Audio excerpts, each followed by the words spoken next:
Assalamu alaikum. Brothers and sisters, we're going to begin today's meeting. If everyone could please stand, we're going to open up in prayer.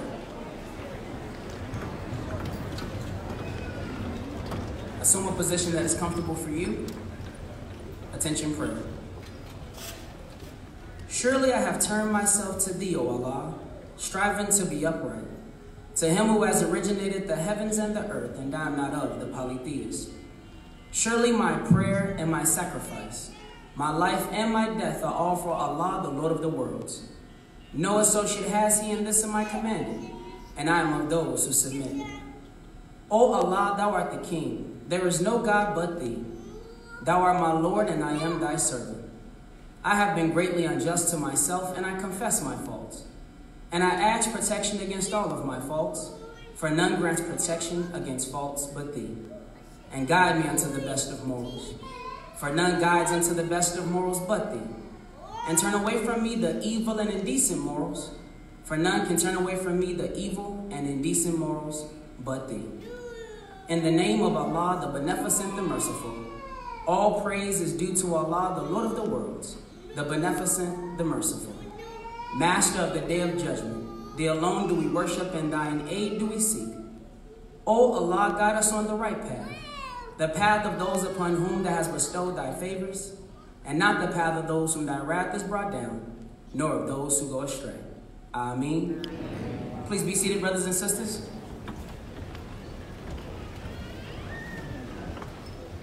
In the name of Allah, the Beneficent, the Merciful, I bear witness that there is no God but Allah, and I bear witness that Muhammad is his messenger. I greet my brothers and my sisters on this Sunday, beautiful afternoon here in Chicago, Illinois, in the greeting words of peace.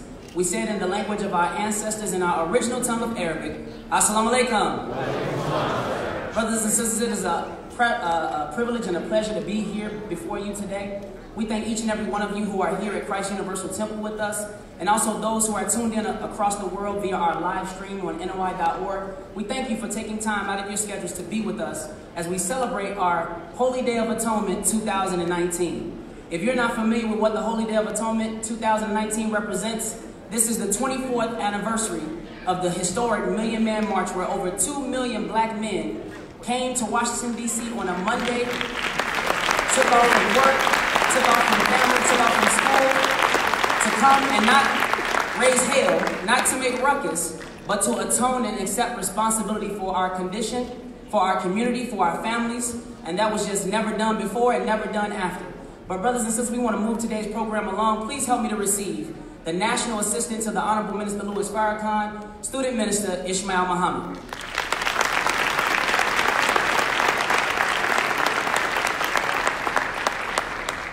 Assalamu alaikum. Wa alaikum salam, sir. In the name of Allah, the Beneficent, the Merciful, we give him praise and thanks for his many blessings, his many gifts, his goodness, and his mercy. I bear witness there is no God but Allah, and I bear witness that Muhammad is his messenger. I have the great honor and privilege of introducing two speakers today. The first is the senior pastor of this church. And this church has meant a lot, not only to the black community, but to the Nation of Islam in particular. This sacred house has opened its doors to the Nation of Islam over 3 decades. We have hosted and commemorated the Christ Universal Temple, Savior's Day, Holy Day of Atonement, and we remember our dear sister, the late Dr. Johnny Coleman, who was a great friend of the Honorable Minister Louis Farrakhan, and our pastor here continues in her legacy, and his heart is open to us, and he is a great friend of the Honorable Minister Louis Farrakhan, and we want to thank him for opening the doors once again to Christ Universal Temple, that we may commemorate the 24th anniversary of the Million Man March. Help me to receive our senior pastor, our brother, Dr. Jerry B. Wells.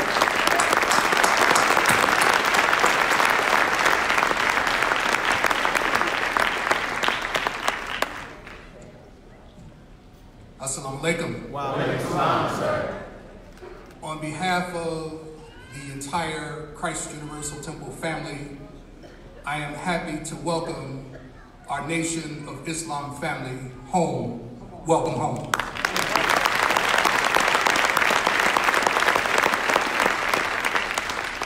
As Brother Ishmael mentioned, the Reverend Dr. Johnny Coleman, who founded Christ Universal Temple and served as the pastor for over 50 years, she is my spiritual mother.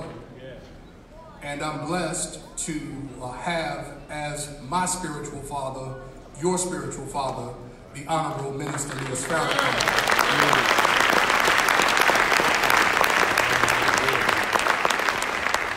And so I am truly your brother, and this is truly your home.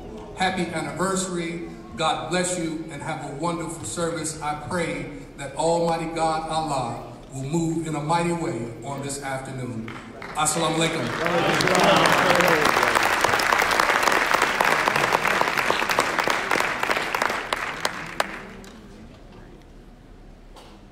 Today we commemorate the 24th anniversary of the greatest gathering in history. Right. Did I say that right? In the history of the world, never has a call been made for 1 million men, and 1 million men answered that call, bringing nearly another million of their brothers. That day, 24 years ago, we presented ourselves before God with the world watching to atone for our misgivings and failures to be the men that we should be by our women, our wives, our children, to be the protectors and their providers, and to make our communities a decent and safe place to live. October 16, 1995 fell on a Monday. And we went to Washington, D.C. not on a Sunday, not on a Saturday, not on the weekend, but on the first day of the work schedule. And did we shut it down? It was a day of absence. The minister said on that day, no work, no school, no play. The minister wanted us to make a sacrifice on that day. And many that have organized demonstrations in Washington said to the minister, Brother Minister, if you want the march to be successful, you shouldn't have it on a Monday. You should have it on a Saturday or a Sunday where people are not working. But this was not the call of a man. This was the call of God. Through a man for all of us.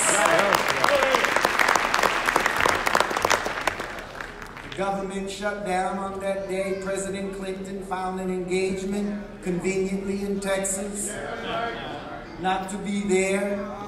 They were expecting a riot or an uprising from the men that gathered. And the very opposite occurred. Nothing but peace and brotherly love. Not one incident. The mall was left clean as we found it. It was heaven that day. And indeed, it was the day that the Lord made. And it was marvelous in our sight. Only one man could have made such a call. A man who has a heart that is after the heart of God himself. A heart that has a sincere love for God, the people, truth, and justice. That man that God used to produce that day, and that will speak to us again today, is none other than the Honorable Minister Louis Farrakhan. Are we blessed to have the Honorable Minister Louis Farrakhan? Are we blessed as a people to have such a teacher, such a guide, such an example, such a warrior, such a soldier?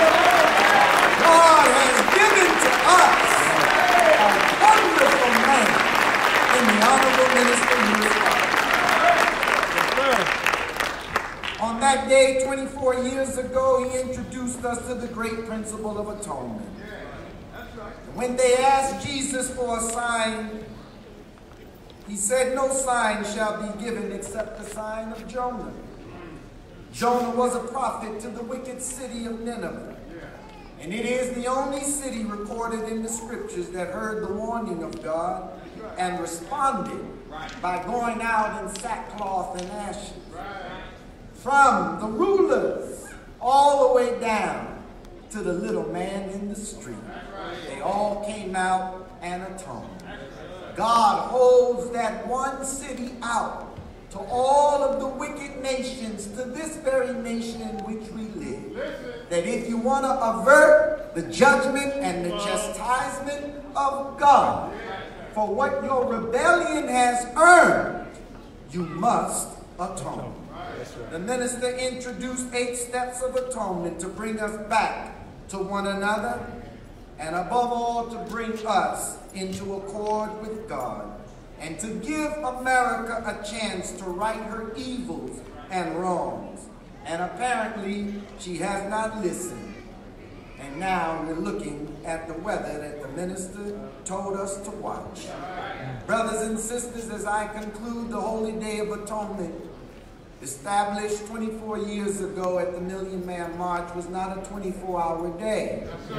But it represents a period of grace and mercy from God that allows for a sin-sick nation that has sinned and fallen short of the glory of God to acknowledge their shortcomings, confess them, repent, atone, seek forgiveness, reconcile, to bring a people who have fallen short and a nation back into the favor of God. The scripture that carried that day was from 2 Chronicles chapter 7, verse 14. Y'all remember it? If my people who are called by my name will humble themselves and pray and seek my face and turn from their wicked ways, then I will hear from heaven, I will forgive their sin, and will heal their land. Let us give a warm round of applause once again to the Honorable Minister Louis Farrakhan, all of the men that went 24 years ago. There were so many that made that day successful. Many have passed on. We thank His Honorable Mayor Barry. That's right. Who opened the city up for us, not only in 1995, but again in 2000 for the Million Family March, for the Millions More Movement on the 10th anniversary of the Million Man March. We went back for the 20th anniversary with Justice or Else on 10/10/15.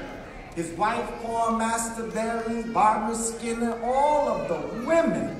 Because if it weren't for you, brothers, you know, we had the spirit, but you know, sisters know how to make a man do sometimes what he's not willing to do on his own. So all the men, let us stand and thank our women, the black woman, black women, all of the women, the brown women, all women that encourage us as men to do the right thing.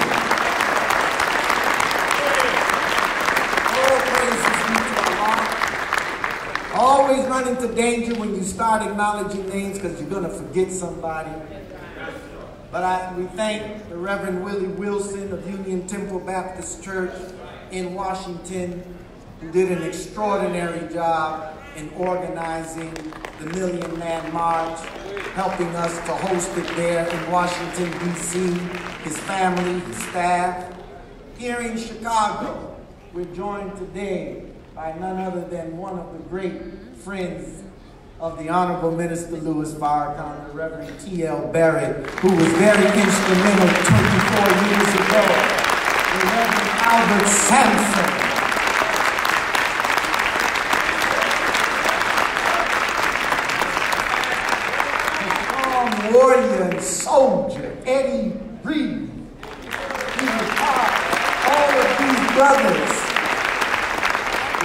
part of the local organizing committee here in Chicago, and we aided and supported the national effort in Washington, D.C.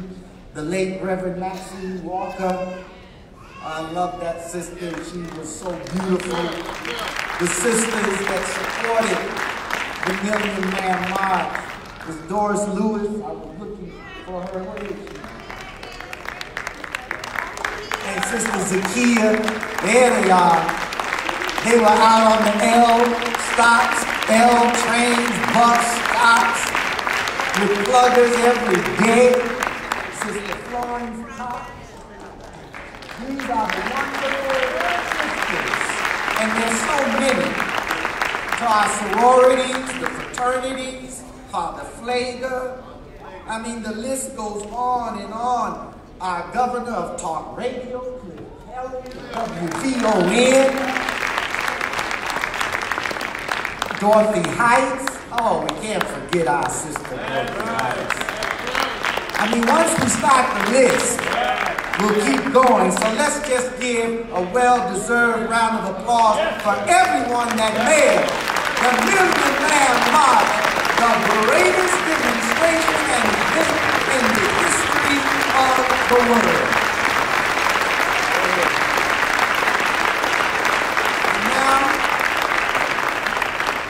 I would like a young sister to come before us. She was born in, I think, 1997. So there's a whole generation that has passed since the Million Man March. So I asked my sister, who's a student in the ministry class, if she would come and share with us today what that day means for her and her generation, and the principle of atonement that the minister introduced. Please help me to welcome Sister Tyira Muhammad.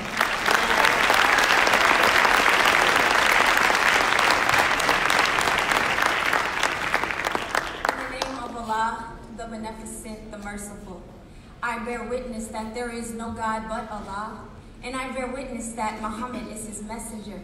I greet all of you today in the greeting words of peace. We say it in the Arabic language. Assalamu alaikum. Happy holy day of atonement. All praises be to Allah. Brothers and sisters, I am so honored and so thankful to be able to witness and to be a part of the 24th anniversary of the Million Man March, which was a momentous and pivotal moment for us as a Black community. It went beyond the scope of what anyone had imagined when the Honorable Minister Louis Farrakhan called for 1 million men, but nearly 2 million showed up. When you see things of this magnitude occur, that's what some would call a phenomenon. But there's really nothing questionable about what happened that day, because when you have a man that is backed by God, the supreme being, you can expect the extraordinary. You can expect the miraculous. And you can expect occurrences of exacerbating measures. As Student Minister Ishmael Muhammad mentioned earlier, he asked me, what does that day and the principle of atonement mean for me as a 22-year-old Black woman? And what does it mean for my generation that weren't even born 24 years ago, or some were just toddlers? And the occasion itself, as beautiful as it was simply a historical story that I heard, or pictures that I saw. I knew it was great, but it didn't necessarily resonate with me as it should because I wasn't there to witness it. However, the principles that were laid out were eternal. Whether the message from that day was delivered 200 years ago or 200 years from now, the principle of atonement and reconciliation are forever applicable. So, all praises be to Allah. So, to answer the question for myself, this day and these principles mean unity. It means unity with one another, but most importantly, it means to be on a one accord with God.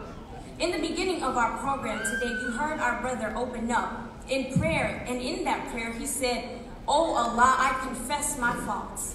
Because in order to properly atone, we must start with self and we must start with God. Because our brother, sister, friend, mother, husband, wife, whoever, they may have not seen you do that bad act yesterday. And they may not know that evil thought that you had about someone today, but you do. And God does. And so, and it is better for us to be able to admit to ourselves and to God that we were wrong, and to start with asking for forgiveness, because that is the first step to atoning. This is how we build the bond with God that we need in order to have peace. This is how we learn to love ourselves and learn to love God. And only then can we begin to atone with each other. And I know for a fact we have a lot of atoning to do. My generation has grown up under such hate, and the violence that permeates our community is of such magnitude. All we see among each other is wrongdoing. This one killed that one. This friend lied on that friend. This person abused that person, and the list can go on forever and ever. We are surrounded by hate and conflict, and really, all we want is love and peace. So the message of atoning is more significant for us now than ever before, because we were never taught how to properly atone. We will do the very people we say we love an injustice, or receive ill treatment from someone we love and do nothing.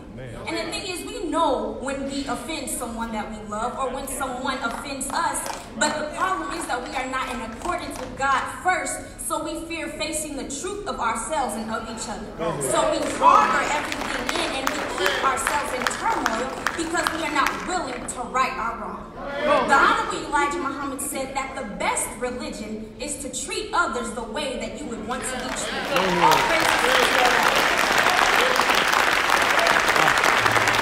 And although we may hear this often, I want us to really think about what that means. Really think about how we want to be treated, and think about how we treat those in our lives the way that we say we want to be treated, even if we don't like the person. You know, most of my generation, we always talk about living our best life. We want to live the best life, but really, the reality is the only way that we can live our best life is being the best us that we can be. And that starts with being honest with ourselves and with each other, and to strive to increase our faith so that we can be the best. Because once we are united, the Honorable Elijah Muhammad said that our unity is more powerful than an atomic bomb. So brothers and sisters, let us atone. Let us reconcile our differences. Let us accept the responsibility to build our communities and make our communities a decent place to live, because that responsibility is on our shoulders. And if we do that, we will be in the favor of God. I thank you all for these brief moments, and I leave you as I came. Assalamu alaikum. Yeah.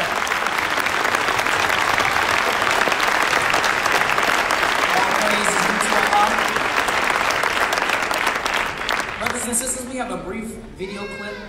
And as you watch this video clip, we want all black people that are present to consider that with all of the hell that we've been catching, and all of the hell that we continue to catch, should blacks really consider the question about separation? Please roll the video clip.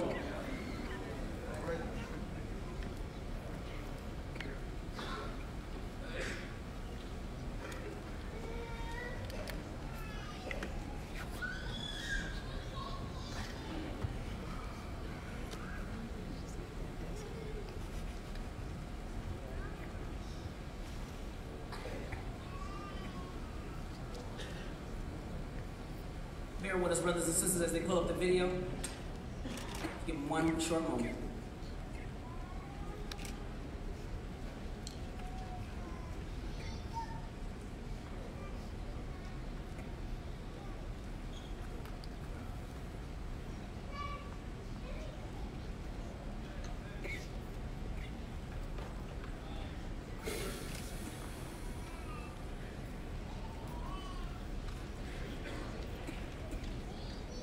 Brothers and sisters, we're going to keep the program rolling.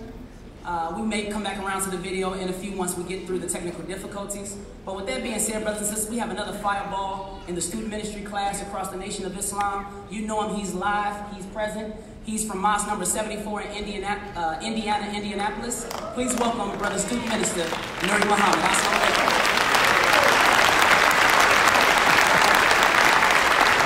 Assalamu alaikum. In the name of Allah, the Beneficent, the Merciful, I bear witness that irregardless of land, language, or label, creed, class, or color, race, religion, or ritual, that there is but one God. We thank that one God for Moses and the Torah. We thank him for Jesus and the gospel. And we thank him for Muhammad and the Holy Quran. However, in this modern dispensation of time, we would be hypocrites to our own history if we didn't thank Almighty God Allah for his merciful intervention in our affairs in the form of a well-made man, that if it were not for him coming, there would not be an Elijah Muhammad, nor a Louis Farrakhan, nor you and me. That man that I'm talking about is a man that laid down the greatest demonstration of love ever seen in the world before. He left Mecca and came 9,000 miles all by himself to seek and save you and me, a people that were lost. I'm talking about Master Father Muhammad.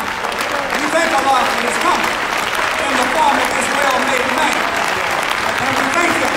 All praise are due to Allah. All praise is due to Allah. And we thank him for raising up in our midst, in my humble opinion, the greatest black man that ever walked the earth other than God himself.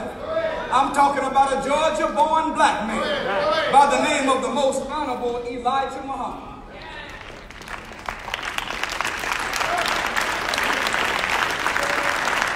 And of course, you know we wouldn't be talking about those two, nor them other three that I just mentioned, were it not for this one that's in our midst today. In fact, when you see this one, you see all five of them clothed in one flesh. When you see Farrakhan, you can see Moses. You can see Jesus. You can see Muhammad. You can see Master Father Muhammad and the Honorable Elijah Muhammad, all clothed in one human being. I'm talking about the Honorable Minister Louis Farrakhan, the last man standing. All praise are due to Allah. We thank Allah for this most beautiful servant of God. I don't know about y'all, but I'm happy that Farrakhan is alive and well. I'm happy that he is celebrating his 86 years on earth, and I'm happy that he's 64 years on the battlefield, still kicking, still strong. I'm happy to be alive with this beautiful man. It is in their holy and righteous names, my sisters and my brothers, that I greet you in the greeting words of peace. Assalamu alaikum. Well, you know, I was getting ready to come and ask for a little bit of financial support, but we'll come back to that in just a few minutes. The greatest attribute of a soldier is adaptability. You see when Brother Daniel came up here and whispered something in my ear. I don't know what he had said. It sounded like he said, Omaha, Omaha, 58, Omaha, Omaha.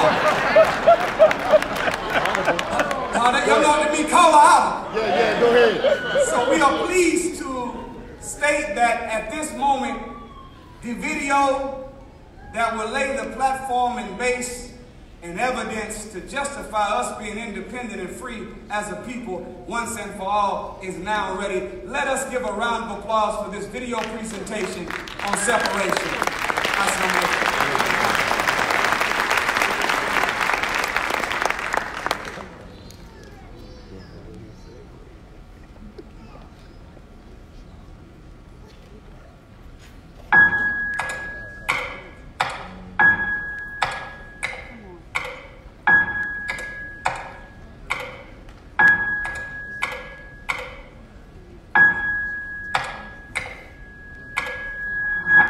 See how the white man did this, dog. They let them go and they gonna keep killing us and they gonna never stop, man. I will read this to you.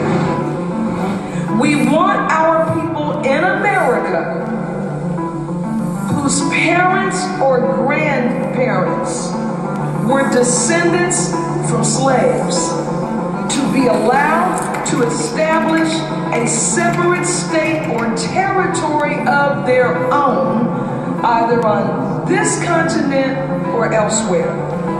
We believe that our former slave masters are obligated to provide such land, and that the area must be fertile and minerally rich. We believe that our former slave masters are obligated to maintain and supply our needs in this separate territory for the next 20 to 25 years until we are able to produce and supply our own needs. Since we cannot get along with them in peace and equality, after giving them 400 years of our sweat and blood and receiving in return some of the worst treatment human beings have ever experienced, we believe our contributions to this land and the suffering forced upon us by white America justifies our demand for our complete separation in a state or territory of our own. Now, the Honorable, all praise is due to Allah.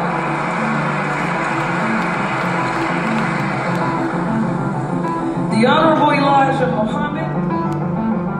I want to have the chance, unhindered, to teach the time and what must be done to every black man, woman, and child in America. And after we teach that subject, then we should take a vote as to how many of us want to stay with our open enemy or how many of us want to be separated from them in a land of our own.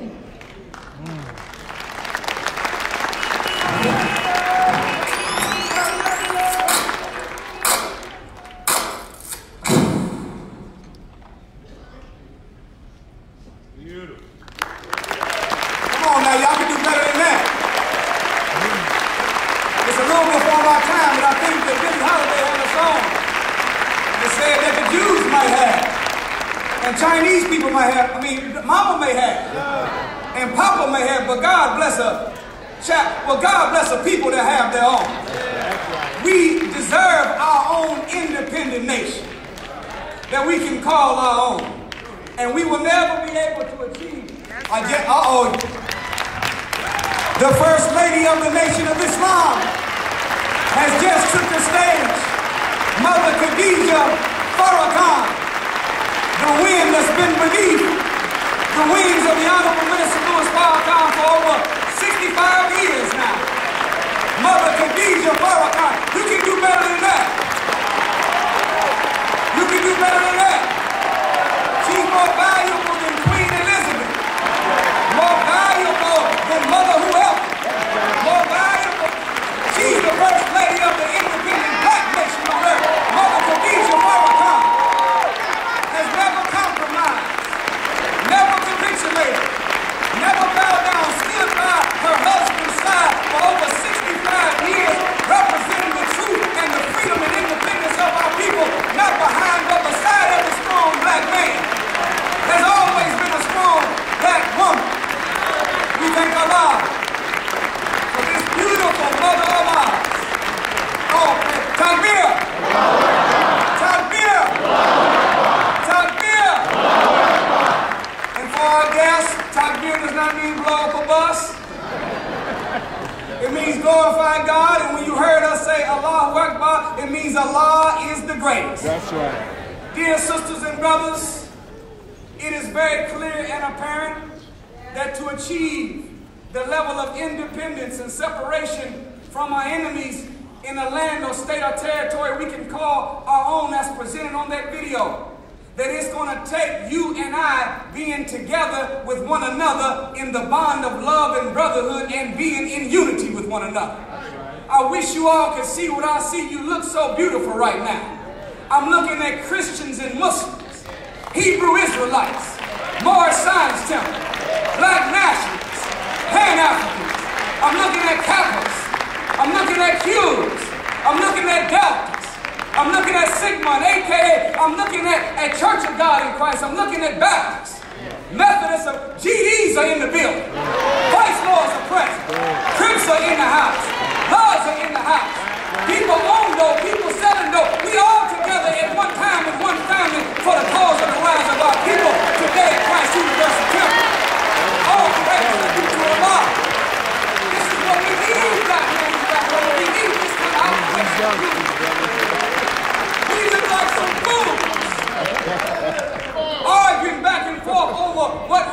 and philosophy is best with the hell that we are catching right now. Right.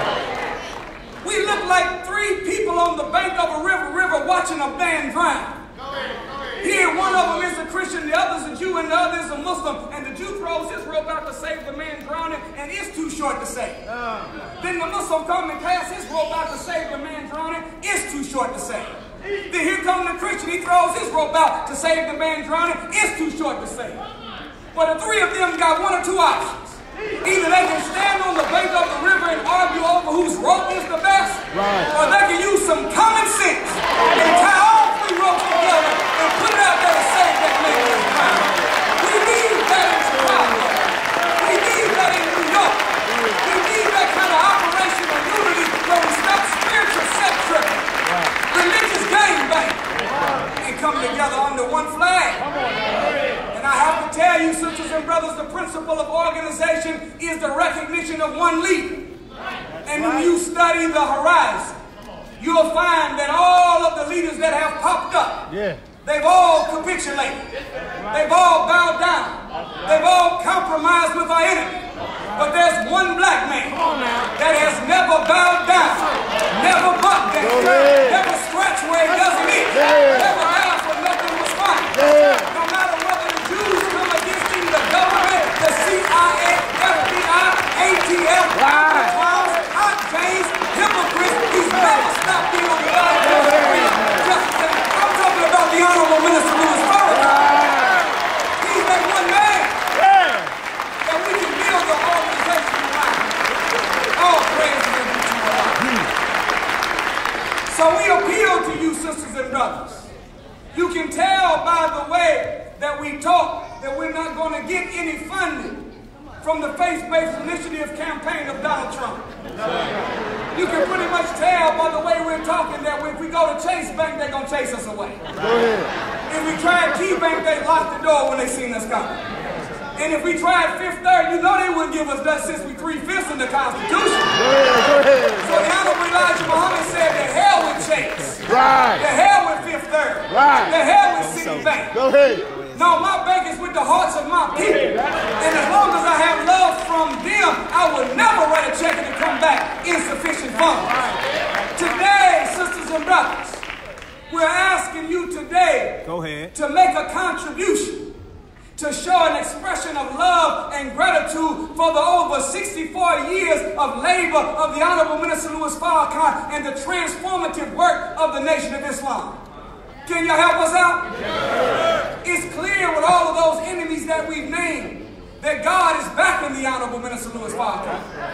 The question I want to ask today is, you and I, as the people of God, do we back the Honorable Minister Louis Farrakhan? Well, it is written in the Gospel of Big Mama. What? Y'all know, no, Big Mama got a gospel. Some of the stuff she said just as true as Bible and the Quran. Birds of a feather? That ain't the Quran, that's Big Mama. You lie down with dogs, you gonna get up with? Please. That's not in Matthew, Mark, Luke, that's the Gospel of Big Mama. A family that prays together? That's Big Mama talking. Are y'all all right? So what we're asking, sisters and brothers, is that if you are willing to follow today Bible and Quranic principles that teach us in 1 Peter that charity will cover a multitude of sins. In the Holy Quran it tells you that charity will do away with some of your evil. Big Mama said it like this, put your money. Y'all got a Big Mama too, huh? We're asking today, sisters and brothers, because while we have thousands of brothers and sisters that are watching live online right now, we also know that they're watching this live from the White House. They're watching this live from the halls of the government. Our enemy is tuned in live to see not only how many of you came, but they want to know, do you agree? Do you support? And I'm asking today that while they are watching it, let's show the whole world, our friends and our enemies, that we back the Honorable Minister Louis Farrakhan 1,000%. Can y'all help us out? I want to ask, sisters and brothers, how many of you would be willing to give, sacrifice or make a donation of $1,000 or better to help us out. $1,000 or better. I know some thousands in the house. If you have a business that you'd like us to recognize, send your donation up, and you know if you support us, we got to support you. That mantra has to be brought into the black community in order to keep black businesses alive. And the mantra is shop with your brother before you shop with another. Because right now in the Asian community, a dollar remains in their community 28 to 30 days before it leaves. Among the Jews, they keep their dollar for 17 days before it leaves. Among our Latino family, they keep it for 14 days. But in the black community, our dollar only remains 3 to 6 hours. Oh, that's bad. That means if we got direct deposit on Friday morning before we got off, the money was gone. Y'all heard that? Who can back the work of the Honorable Minister Louis Farrakhan and the track record of transformation? Who can back him up with a $1,000 donation? I just got a word that our great National Secretary, Brother Saad Alim, says he backs the work of the Honorable Minister Louis Farrakhan with a $1,000 donation. Let's give this mighty warrior a round of applause. The Youth United Center all the way here from South Carolina, $1,000. Let's give them a round of applause. Who else, sisters and brothers, $1,000? Maybe you can't do the whole $1,000. Who can do $500? $500.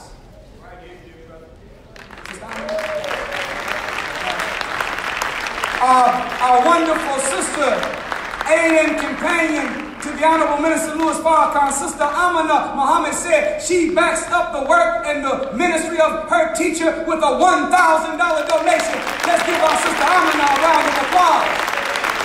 Okay, hold on, time out. You do know all of the people that I named, none of them are rich.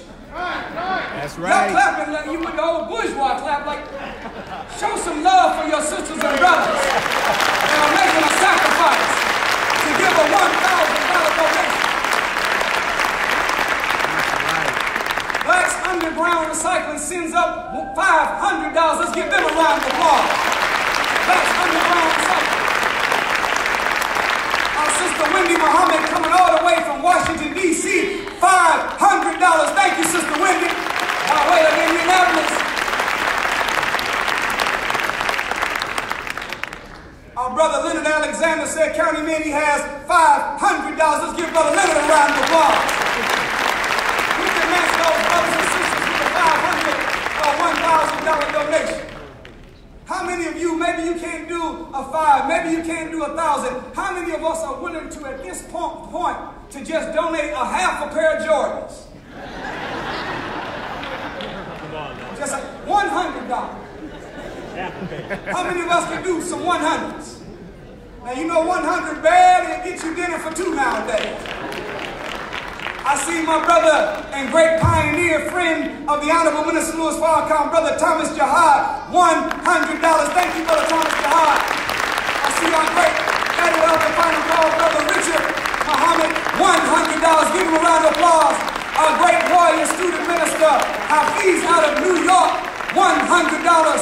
Our great brother from San Francisco, Brother Abdul Rashidullah. I was going to get it. $100. Thank you, Brother Rashidullah.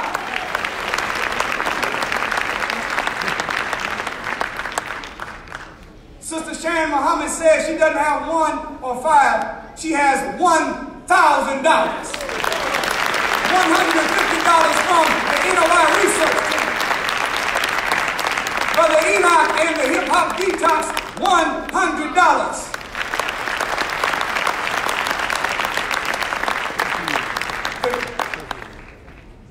Brother Kamal Muhammad, $100.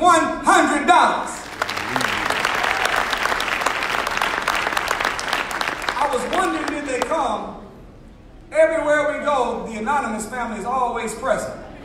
But we got a brother and a sister Anonymous, both with $100 and the other with $150. Let's give them a round of applause. Brother Ridgely, the great manager of our farms, has a $100 donation. Brother Mr. King and our sister Amina out of Compton, California, our great minister there, $100. Brother Ezekiel Shanika from Florida, $100. Y'all can keep the applause going, please. Sister Shirley from Florida, $100.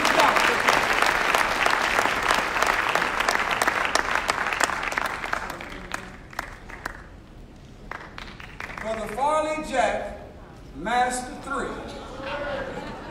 From V. Okay, that's what you're doing. Farley Jack, the Master of Funk. From V103. Y'all can do better than that for that mighty warrior. He's not afraid. He gave a donation once his name mentioned, stood up so the whole world can see that he's backing the Honorable Minister Louis Farrakhan. Let's give our brother another round of applause. If you have a 100, Brother Joseph Monique, $100.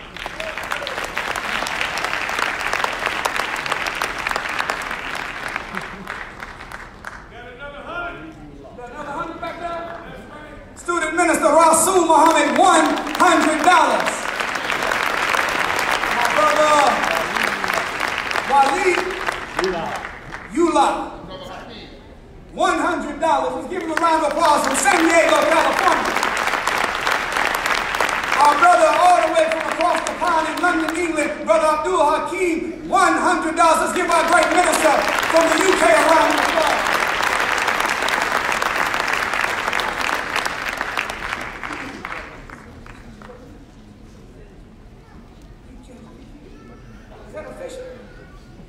Somebody told me that the Cheesecake Factory just sent up $100. They should. As many avocado egg rolls and Korean cauliflower and come on and mustard. Let's give them a round of applause.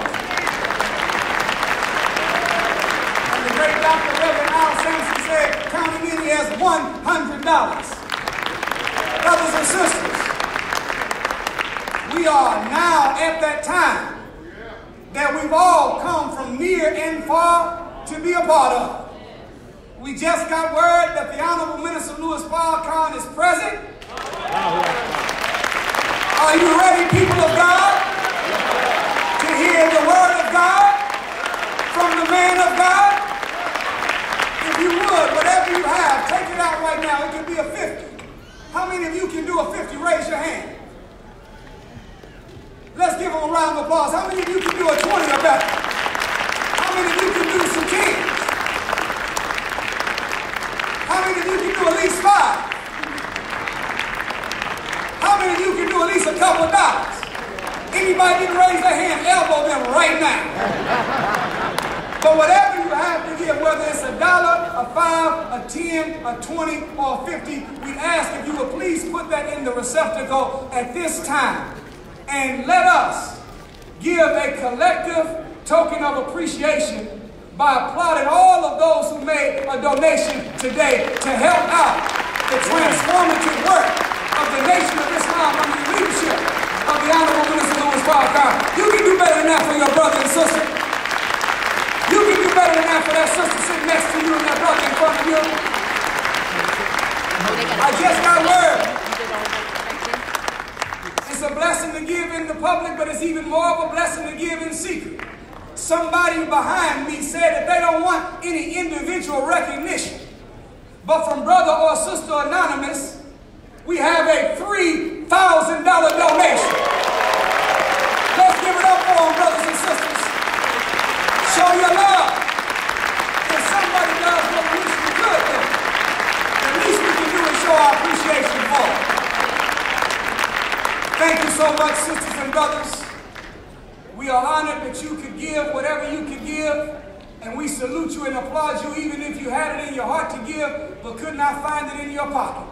But if you and I would apply the teaching that we received today to our lives immediately, then we will be able to cut out that sin tax. And we'll save money by making our decision to live a righteous life, and you'll find you'll have much more money to do what you need to do for the cause and for your family. It gives me great honor and great joy to present to you the man that will present to you the man of this hour. Please help me to receive his national assistant, our brother, your brother, student minister Ishmael Muhammad. Let's receive him. All right. Nobody does it better than student minister Nuri Muhammad. Let's give him a well-deserved round of applause.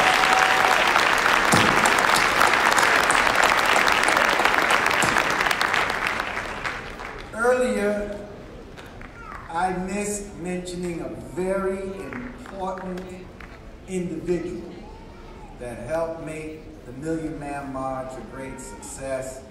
It was indeed oversight, and that one that I forgot to mention was Dr. Benjamin Chavis, who was the director of the Million Man March.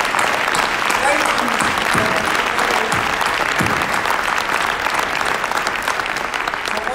Country, we are gathered in venues that go beyond the continental United States, but into the Caribbean, Central America, South America, Mexico, Africa, on the European continent.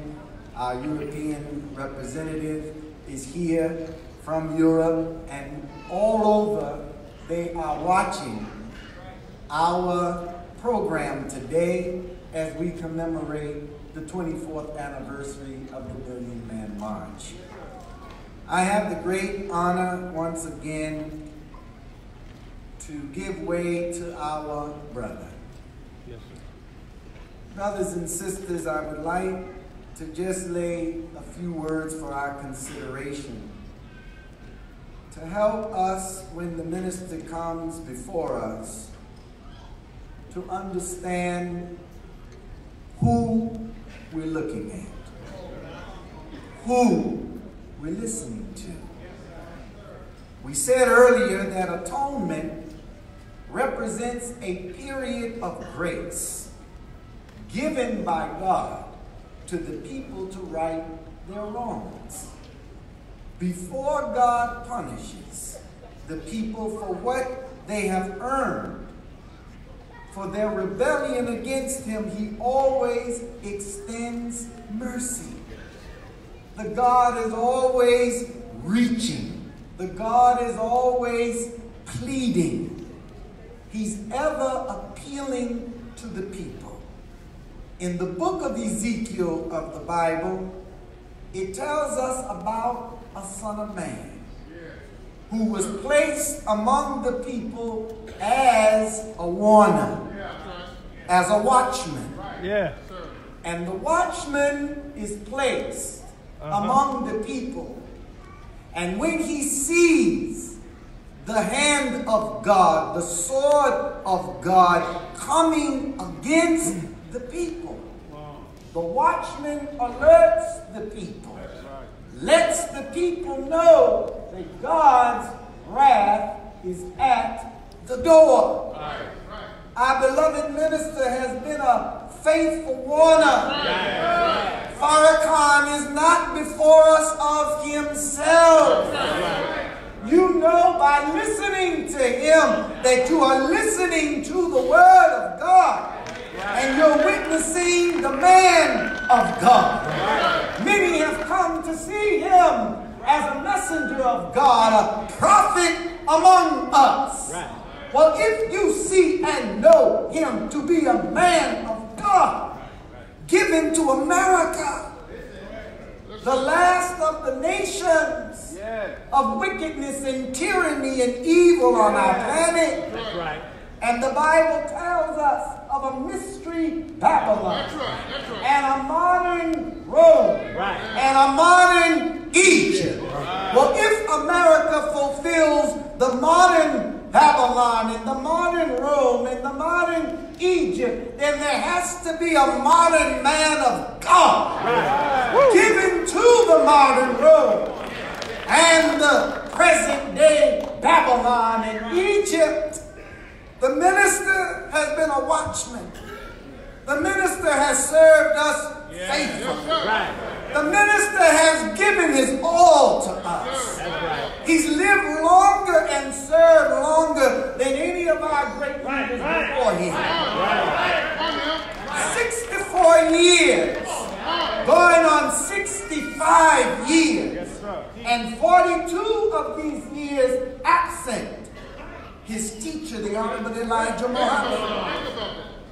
The Honorable Elijah Muhammad said, brothers and sisters, that Allah God gave to America and this world a period of grace, an extension of time. And the time period given was 60 years, not to exceed 70. How do you measure grace? Do you measure it by time, or do you measure it by a man with a message? So I say to us today, the minister has kept the faith. Yes. He has fought the good fight. He has not compromised the message and warning of God given to the Honorable Elijah Muhammad. He has not deviated, nor does he speak out of desire. He's not before us of his own accord, but God has him among us. And God is with him and with his mouth. And the Spirit of the Lord is upon him. Right. For he has been anointed by God to bring good news to the poor. He's sent by God to bind up the brokenhearted. Come on. And to release the captives and the prisoners in darkness. That the blind will see and the deaf will hear and the lame will walk and the dead will come to life. That's right. That the oppressed will be set free and delivered. He has a message to comfort all that mourn and to proclaim the year of the Lord's favor and the day of vengeance of our God. It's been 400 years. 2019 marks the 400th year of our captivity if you go by their records of 1619. And God said to Abraham, after that time, I will come. I will judge that nation which they will serve. Afterwards they shall come out. And then that's why you see the record rain, the record wind, the record hurricanes. And now we're going into winter. The temperature dropped in Denver the other day. That's right. From 83 degrees and in 18 hours down to 13 degrees. What is that telling you and me? God is present.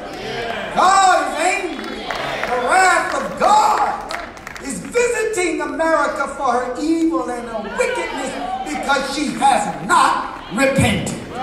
Will you join me once again, as we have done on countless occasions before? Will you rise to your feet? Will you rise and help me to receive our brother, our friend,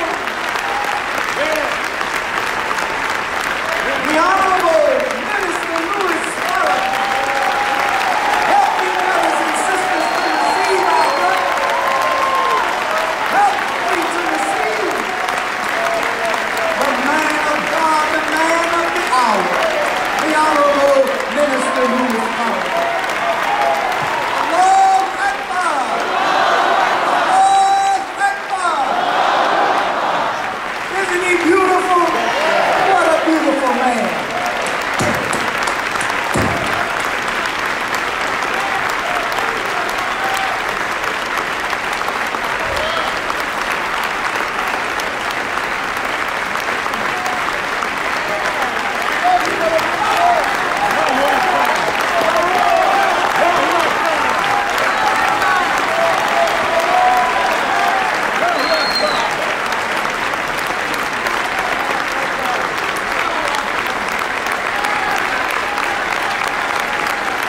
the one God to whom all praise is due, the Lord of all the worlds. We thank him over and over again for what he has done to bear witness to the greatness of himself. Yes. What he has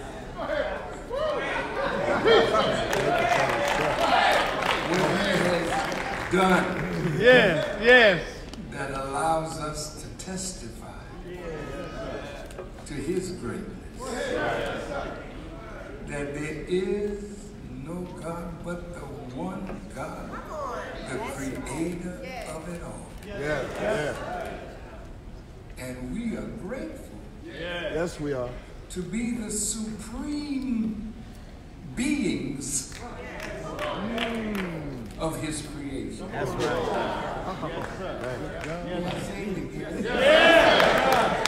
Go ahead. There are no creatures superior to the human being. The human being is the supreme of the creatures of God. In fact, the Bible calls us measured up to what God created us to be. Satan has made sure and has done his job, but his time is up. Yes, sir. Yes, sir.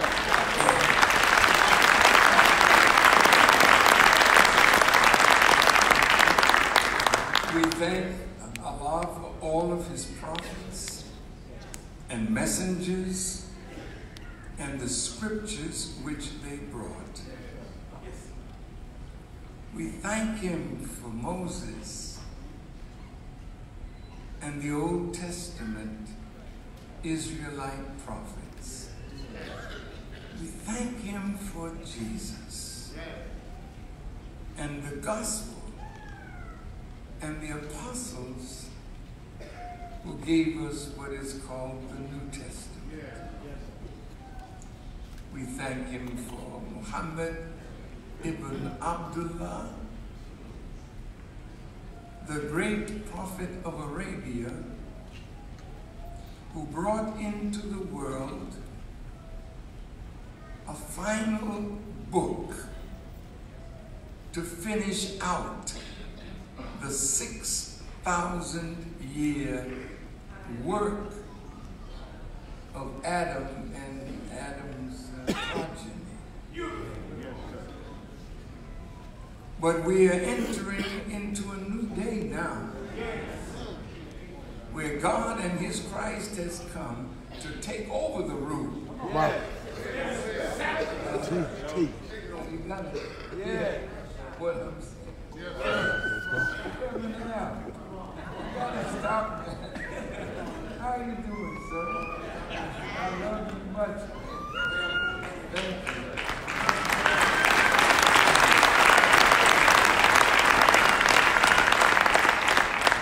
The rule of the earth under the wicked has been a horrible nightmare. That's right. In the Bible, Jesus made a parable of the wicked husbandmen. The owner of a vineyard let it out to some wicked husbandmen, and he charged them to bring in the fruit thereof. Listen, listen. But unfortunately, they were not good. And then the owner sent his son into the vineyard, and they slew him.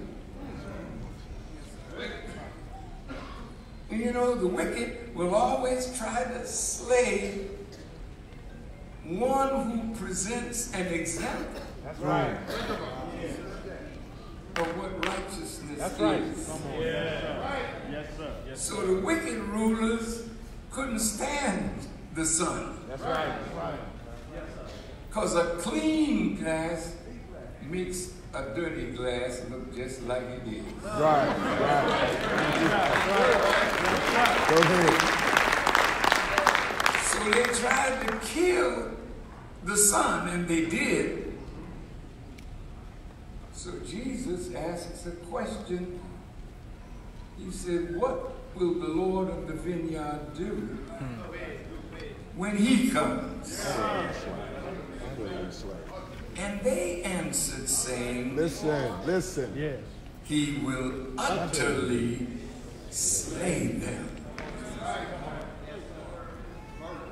So the wicked now are running around trying to put it together. Poor things. Go ahead. Because the end has come. I have several subjects I want to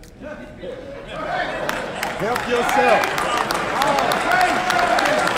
I have several subjects I want to touch on in an hour or an hour and a half. But I don't want to hold these distinguished, masterful preachers and teachers beyond time, because these are busy men and they want me to get it over with.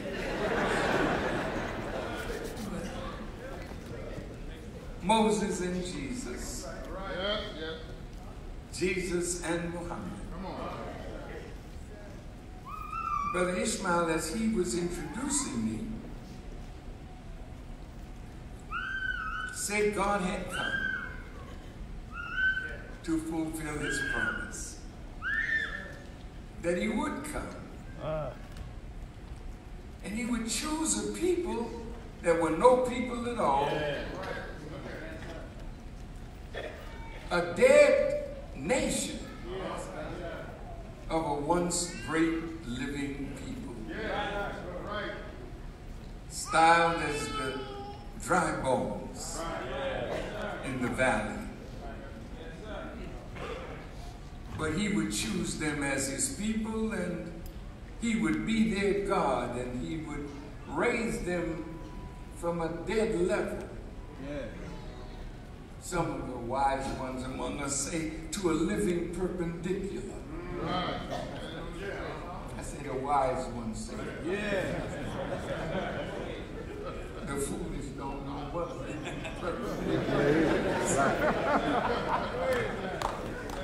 but it means taking you from living your life on a horizontal level. That means that you've never really grown up. Because babies come in the world and they're on a horizontal level. And after a while, without any instruction, they look for something strong to pull up on.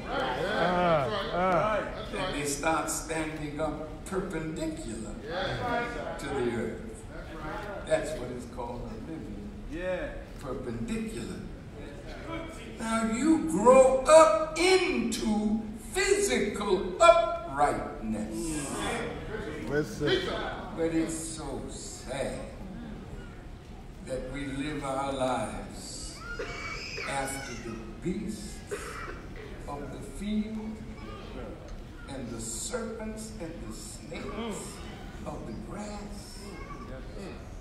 We've fallen so low that we are considered by God and the prophets lost souls. Some so lost that some of them call them irredeemable. Nothing can redeem them. Well, you just haven't met Jesus Christ. You have not met liberated. Well, we're going to shake hands with them today.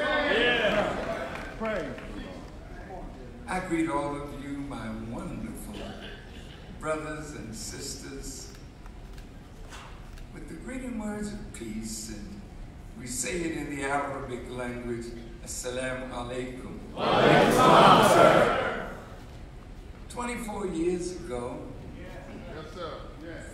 we were in Washington. That's right. That's right. You were.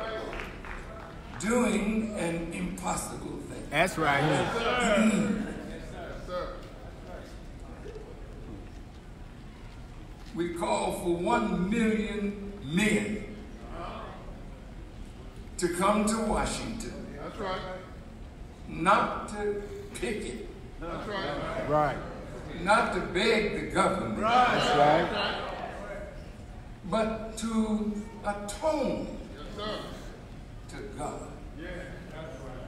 for our failure as men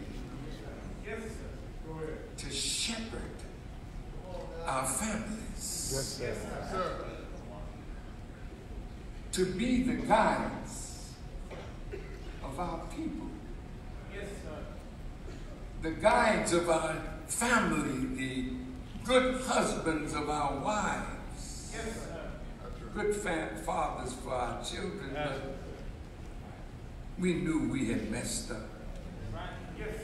So I didn't want anybody coming to Washington thinking we're going there to beg the government. That's right. Right, right. That's right. That's right. Begging the government is folly today. That's right. Yes, sir, it is. But whatever you think you want from the government, ask them, can they produce it? Think about it. They're broke. That's right. That's right. $22 trillion in debt, but when you count the other things, Listen. that's why our dear president has put $750 billion into the military. That's right. Think about this. Because America will say to the world that it owes. Don't even try to collect. I'll blow you off the face of it. That's why he's still making new weapons Right. of mass destruction. Right. He's trying to frighten the world. He owes China Come on now. over $1 trillion. Right. Japan, England. Poor fellow. But he's keeping up a good show. Right. But in a few minutes, Listen. Listen. the bubble is going to bust. Right. And in a few minutes, you will see how poor and raggedy Listen. America is. So God is lashing her now. As my great national assistant said, our teacher told us that the day was coming when the temperature one day would be between 80 and 90, and within a few hours, it would drop under freezing. Right. That's right. Now it's happening. Right here now. Yes, it is. This past spring, Yes, sir. Listen. Come on. 19 million acres of land failed to be planted Listen. because of weather. Consider this. And those that got planted late. So it's a late harvest for them now. Right. But they're expecting 2 feet of snow Come on. in the Midwest. Listen. So what they thought was going to come out of the earth is buried under the snow. So the words of the Master are coming true. Come on. Yes, sir. In the 24th chapter Yes, sir. of Matthew, talked about things happening. Wars and rumors of war. Famine. Pestilence. Earthquakes in diverse places. Yes, sir. Nation rising against nation and kingdom against kingdom. And then he said, this is only the beginning of sorrow. Now, have you seen that the storm clouds of war are gathered not only throughout the Middle East, Listen. but the whole earth is filled with war talk. Yes, sir. Yes, sir. War preparation. Yes, sir. You can talk about turning your spears into pruning hooks. Right. Yeah, right. No, baby. They're turning their pruning hooks into spears. The food cultivation is taking second place to preparation for war. Listen. Where will you be? What will you be doing when war is declared? Iran figures big in it. So does Israel. But the scripture says when Jerusalem is surrounded by armies, don't go in the house, flee to the mountains. Right. This is just the beginning of sorrows. Then Jesus says, every kingdom divided against itself is brought to desolation. And every city or house divided against itself shall not stand.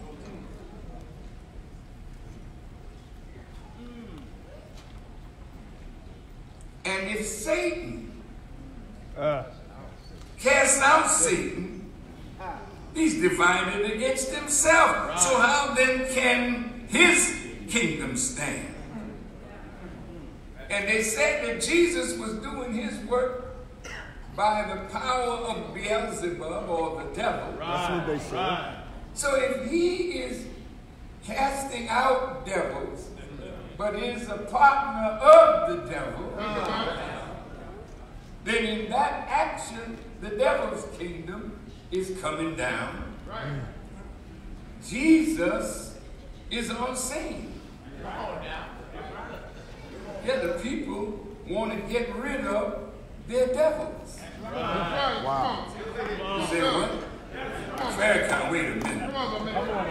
Don't you know that you have a lot of devils sitting up inside you that you need to let Jesus bring it out? Come on. Oh, you didn't hear me. Yes, sir. Go ahead. Did you think that you were holy because you're in church? No.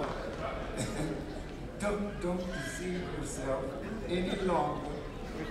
The church is full of devils. The mosque is full of devils. The synagogue is full of devils. Not there. Don't argue with me because I got the truth. And I'm going to hurl it at falsehood. Yes, sir. Until it knocks out the brains of falsehood. So if you want to hold on to the false idea that you are somehow holy, I'm going to finish that quick. No, nothing holy in here. Yes, sir. Well, aren't you in here, Farrakhan? Yes, I'm in here. Are you holy? No. But who supports me? Come on. Go ahead, guys. Who backs me? Go ahead.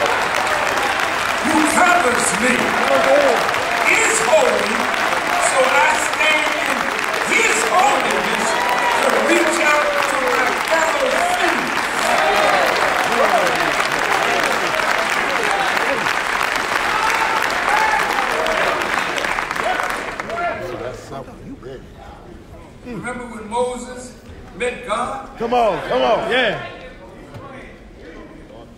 God told him, Listen.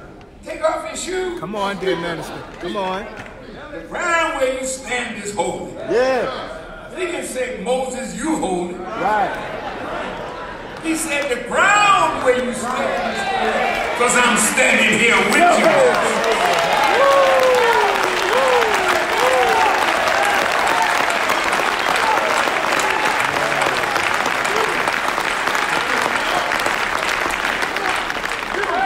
So what we got to do is get a closer walk with God. Yeah. Because the more you get closer to God and walk with Him, His holiness rubs off on you and me, and His presence in our lives purifies us from the stench of Satan's fury.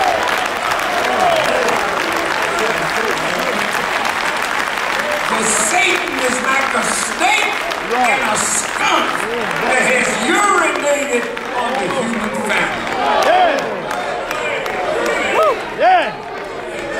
My Lord, go ahead. Go ahead, dear minister. Oh, man, go ahead. Oh, he's dealing today. Go ahead. I got brand new suit on. I don't care what you got on. Right. It's on. See, the stink is not in the suit, it's coming from what the suit is covered. You can't cover up sin with suits. Listen. You can't cover up sin with white garments. Whoa, man, deal. You can't cover up the funk and the filth of Satan's world. He's a scout of the planet Earth.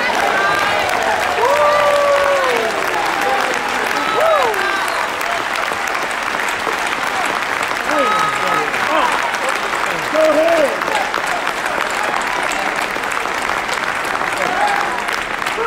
So that's why Jesus said, wash and be clean. Go ahead. Wait a minute. I've tried. Oh, shit.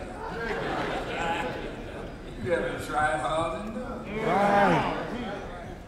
See, we play with God. And we play the Jesus game. Jesus is on first. I'm going to bring him home. Come on.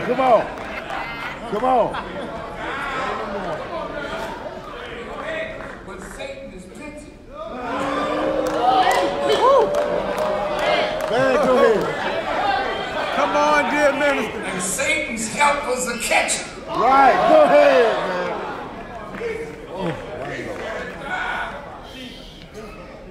You can't bring him home.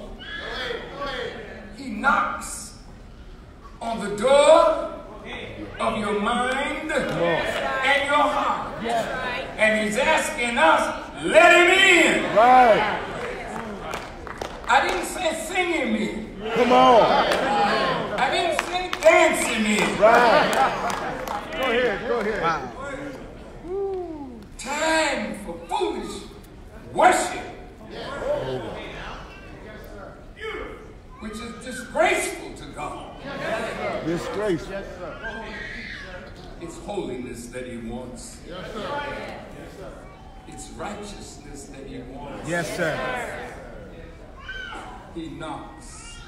Will you let him in? Yes, sir. Paul said, let this mind be in you. Same mind. Same. What kind of mind, Paul? The same that is in Christ Jesus. Yes, sir. What kind of mind is that, Paul? That's the mind of God. But what kind of mind do I have now? Okay, look at the deeds of your hands and the thoughts that we think Yes, sir. And tell me, whose mind do you have? Someone take a little drink of water. Yes, sir. Drink.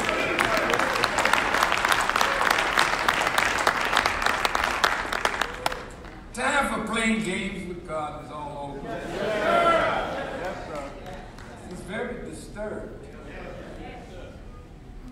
God is angry. Yes, he is. As it is in Revelations 8 and 18. The nations are angry, and thy wrath is come. What kind of wrath is that? You talk about when you get angry. Come on. Don't mess with me. You don't want to put that over on me because I'm ready. I'm a bad Negro. I'm about to get a whooping, boy.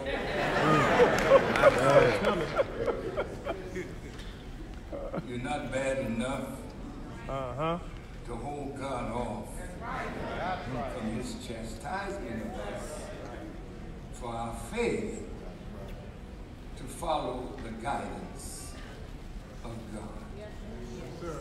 But wait a minute, I got on a white garment. Stop. Let's not go to the white garment. Let's not go to the bow tie. Come on. Let's not go to the collar. Right. Let's not go to the cross. Yes. And we fake. Let's stop a moment and say, how can my garment become clean? How can I be purified on this day of atonement? Right. Wow. Beautiful. What's wrong with the words from my mouth? What's wrong with the deeds of my hand? What's wrong that I feel like I feel, yet I feel I'm a Christian, I feel I'm a Muslim? Well, stop feeling and start being.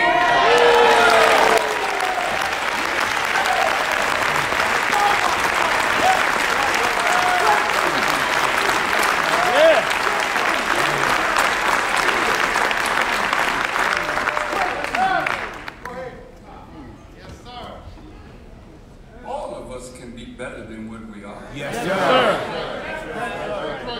Yes, sir. We should have had this place filled. That's right. To the rest. Yes, sir. You did a fairly good job.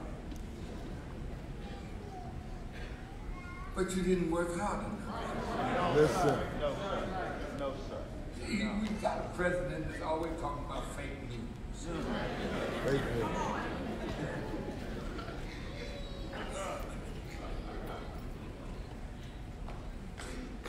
Either we are fake Muslims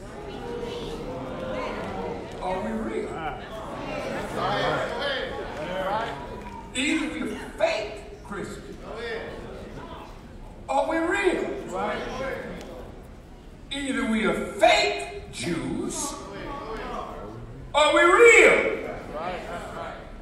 Because the world is totally messed up. So where are the righteous? Where are they?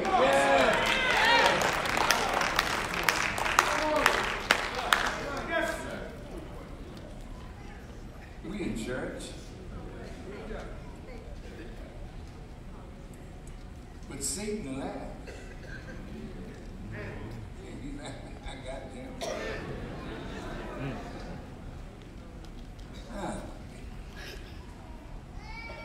If our garments are to be clean. Now look at this. He said, go! Your garments be red like scarlet. He will wash them clean in the blood of the Lamb. Yes, sir. Yes, sir. What that means? Think of it, man. You can't wash garments white in blood. But there is blood that can purify the filthiest of garments. And that's the blood of the Lamb. What is the blood of the Lamb? See, Jesus didn't just offer us a word. He offered us his life. Think about it, sir. Yes, sir. You can't play with that. Muhammad said, two things I leave with you today. I leave with you this Quran. And I leave with you my example. Yes, sir. Jesus said it like this. Eat this bread. This is the bread of life. It's the word of God. How many of us really eat the word? I didn't say read it. How many of us make the word a part of our daily life? That's right. The word has a purifying effect. If we accept it. Now, look, reading it and quoting it, oh, that's a start. We got too many readers, too many quoters, but not enough livers. We're going to have to come to Jesus. Now,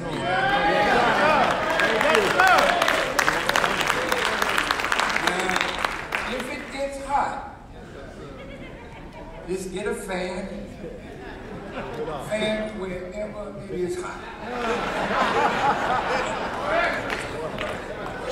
And you don't have to go to your brain, because you don't use that enough for it to be hot.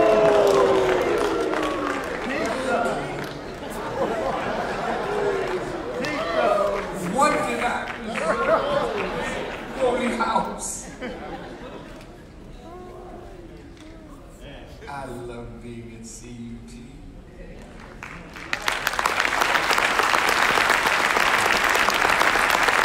Dr. Johnny Coleman was like a mother to me. I love Johnny Coleman. I love her preaching. I love the way she worked the word and tried her best to live the word.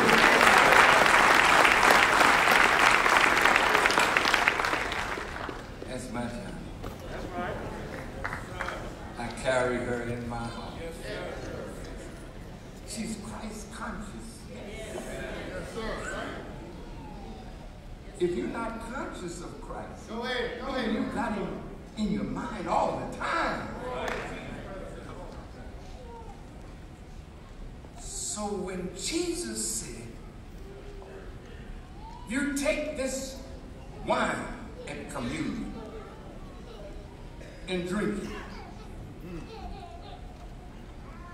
Drink it as often as you can in remembrance of me. That's right. That's right. Oh, man. You really took that serious. You drank it so much you forgot. Drunk as hell. And you gonna blame it on Jesus. Because he turned water into wine. Fake Christians. Wait. Muslims? See, we got some fake going on here. What? Is there such a thing as a fake Muslim? What you talking about? Come on. A world full of them. How could you tell me you with Allah? Listen. And you got your AK-47 saying Allahu Akbar.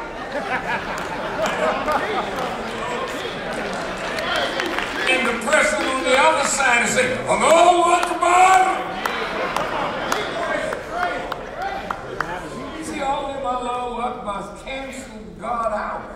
Oh, listen. Yes, sir. Great. Come on. Go ahead. The blood of a Muslim is sacred.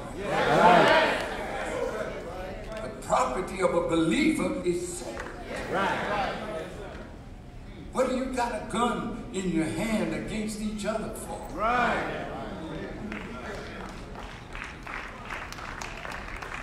It's the example of Jesus Christ. That's the example. Yes, sir. How can you say, I am the way? That's Jesus talking. The way to what? You on the way to hell on a rocket ship. Yes, sir. Talking about Jesus is the way. He ain't the way to the hell that you going to.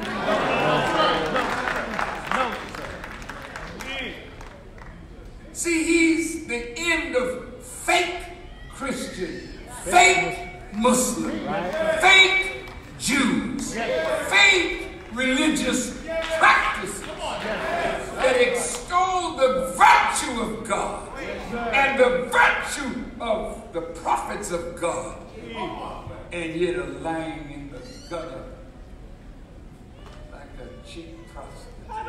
Go ahead. Woo! Woo!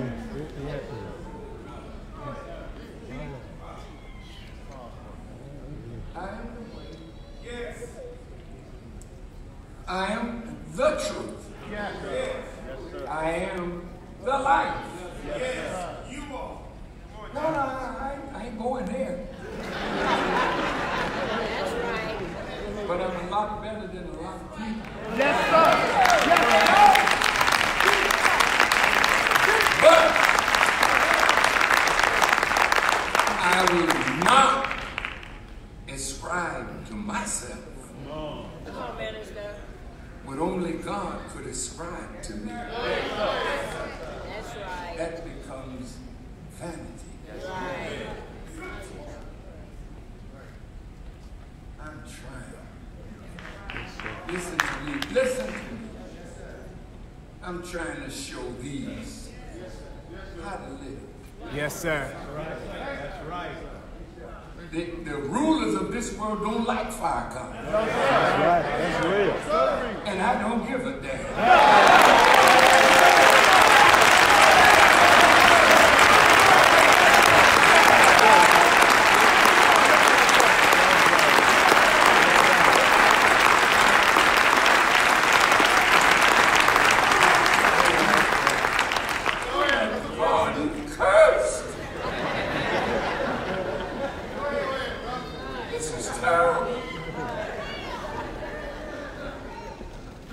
Jesus wept and Farrakhan cursed.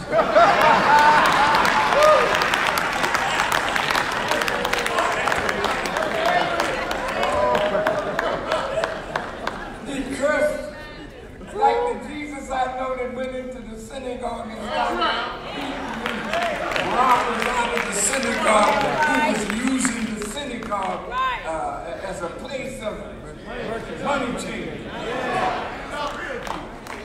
Somebody need to curse the money changer. Somebody need to curse the whores that prostitute Jesus Christ, prostitute Prophet Muhammad, prostitute the Bible, prostitute the Holy Quran, and then walk around like they're righteous people.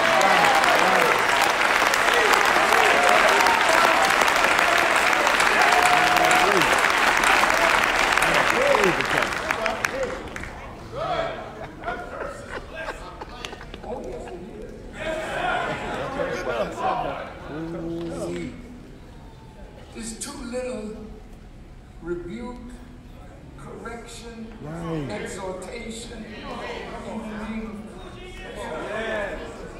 We take each other and don't even realize that the garment of the church is being spoiled. Listen. How is that, Farrakhan? The mosque garment is spoiled too. Listen. And the Jews at church, that's kind of messed up. Because you do so much evil. Yes, you do. And that's why Yom Kippur is so important. Listen. Because it allows a sinner to try to cleanse him or her, his or herself. We all need atonement. Yes, All need. Oh, Aaron was something. He stood in the gap, swinging incense. To get the funk out of here.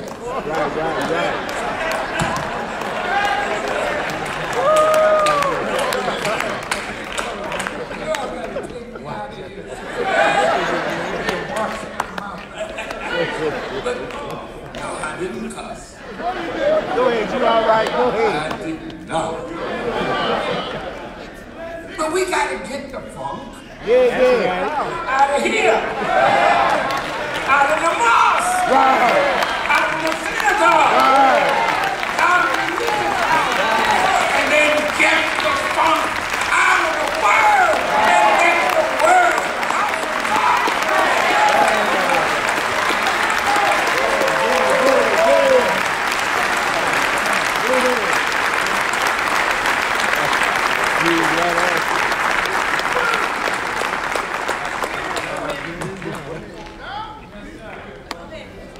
Now, Aaron, bless his heart, swinging the incense. But our funk is so funky today. Incense can't take that funk away. Listen.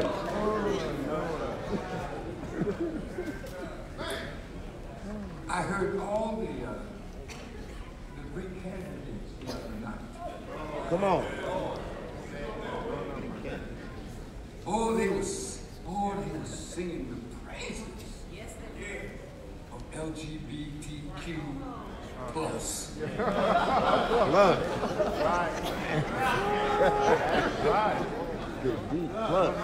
Plus.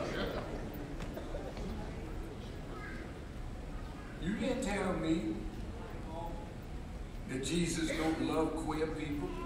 Come on, man. Listen. Otherwise, what the hell did he come back here for? As queer as we all are. Do you think you ain't queer? Come on. Oh, Lord. Go ahead. It may not be queer like they think queer, but it's a queer thing. When you're supposed to be right and doing so much wrong.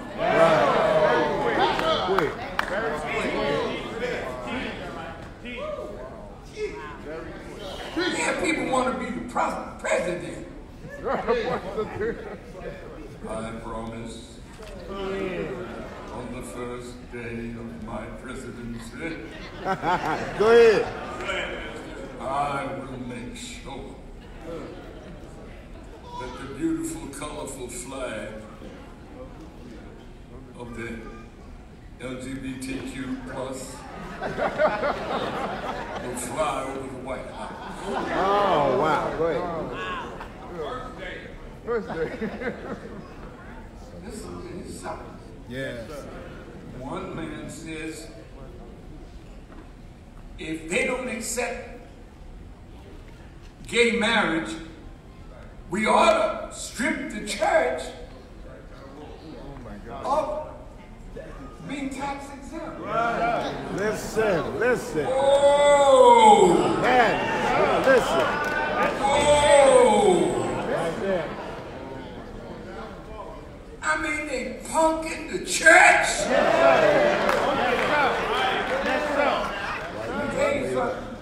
Now you really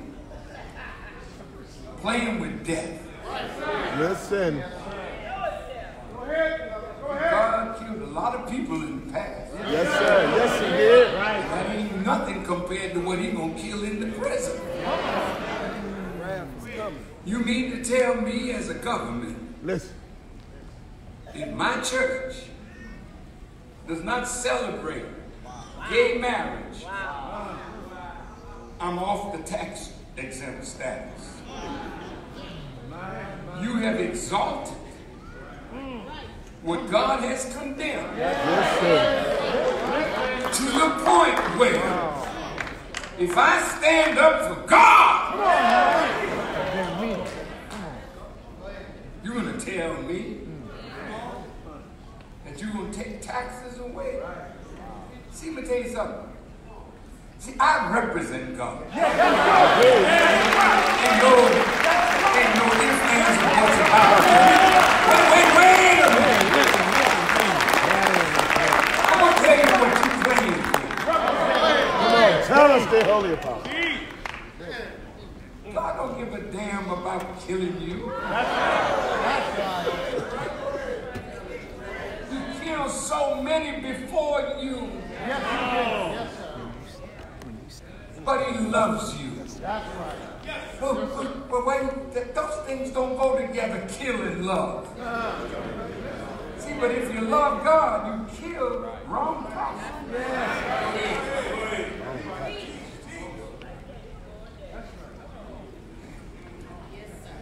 Look, brothers and sisters, God loves our LGBTQ community. Yes, he does.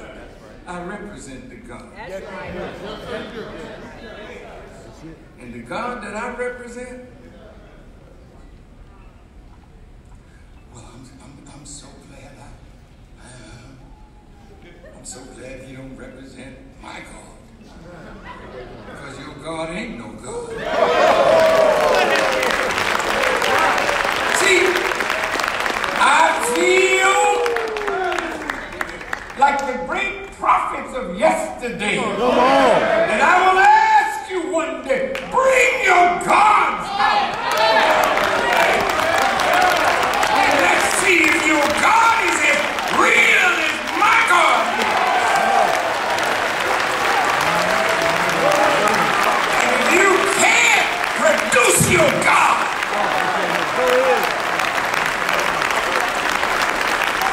then he will take you down to the river. Come on. You can't play with God today. This is the day of justice and judgment. Every man and woman gotta reap what you sow.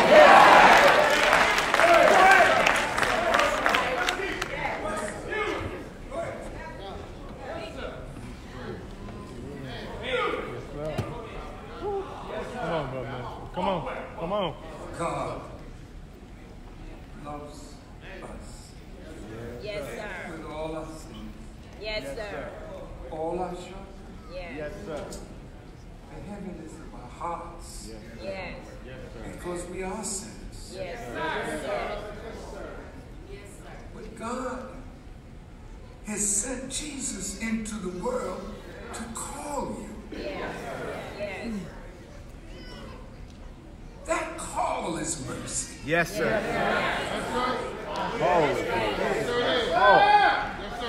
The call is grace. Yes, sir. Come unto me, he said. All ye that are heavy laden. That's right. See, when you don't live right, you bear the burden That's of right. your sins. When you don't know how to ask God for forgiveness, you don't know how to come to him in an humble manner and lay your sins at the altar. Yes.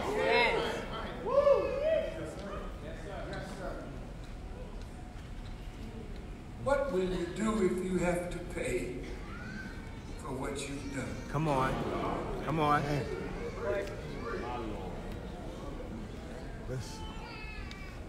What will you do?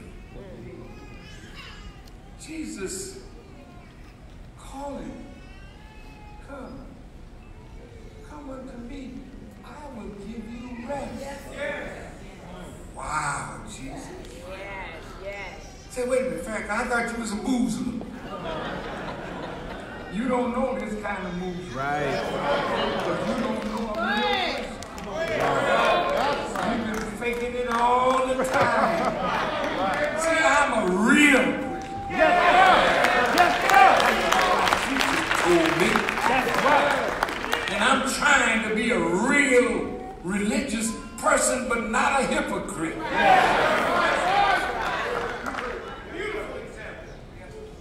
I love Christ.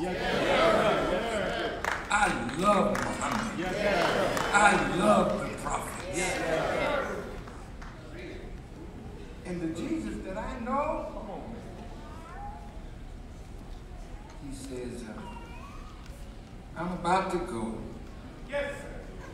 He said, but there are 2 commandments that I want to give. Yes, sir. Moses gave you 10 and you broke all 10. Bad. You broke all 10. I'm going to give you 2. Didn't handle the 10. 10 was too much. Oh, wait. This is so beautiful of Jesus. Yeah. He said the first commandment, listen to it. Love God. Yes. With all your heart, soul, mind, and strength. Stop. When you love God like that, it's easy to fulfill this scripture. Yes, sir. If my people, Come on now. which are called by my name, would just humble themselves and pray, Yes, sir. seek my face and turn Yes. from your wicked ways. He said, then, I like that then. Then will I hear from heaven, forgive your sins, and heal your land. But it's a deal we make. If my people. But you have to turn from our wicked ways. We have to seek his pleasure. I don't know about that. See, the thing that pleases God is not a freak show. That's right. Yes, sir. Shall I go there? Go all the way there. Go ahead.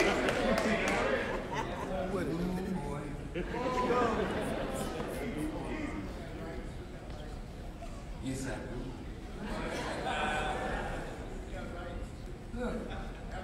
Look.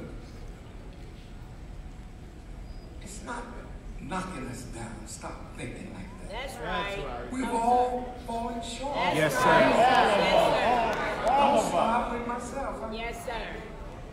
I want to be pure. Yes. I'm not quite there yet, but I'm on my way. Come on. I'm trying to live the life that I preach. Yes, sir. Yes, sir.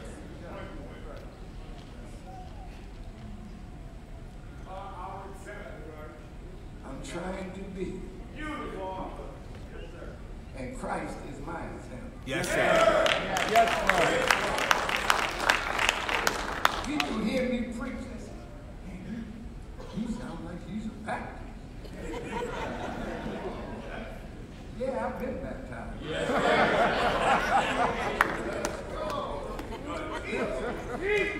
You can't run me out of nowhere where you are. Except the den of thieves Come on now. and the prostitution house, and the dope house, houses of gambling and cheating. You can run me out of there because I'm not going to be there. But I'll send a call in for you. I'll call you from the whorehouse. Right, that's right. That's right. Because I'm interested in what is going on in the whorehouse. Brother looked at me as if to say, Go ahead, dear minister. You interested in fact? Yes, some of the best people in the world. Out there tonight, selling themselves to make $1. They don't know the value of womanhood. They don't know their value. So Jesus would always stop by. I didn't say go in. I said stop by.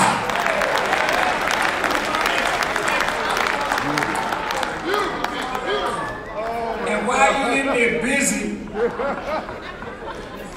he'll knock on the door and call you. How does he do that? See, because most of you know better than what you do. And when you're in the wrong place at the wrong time, you can get a call and say, hey, get up from here and get the hell out of here. Get up. Get up. Throw the blunt down. Throw the little pipe down. Get up. Get up. Something talking to you. Yes, sir. So the song said, my God, he calls me. Come on. He calls me by the thunder. Come on, I hear him call deep down within my soul. I know I ain't got long. Go ahead. To stay in your whorehouse. I ain't got long. That's right, man. To stay in the gambling den. Right. I ain't got long to go to the iron horse or the Ford, whatever, out there near where the minister has a farm.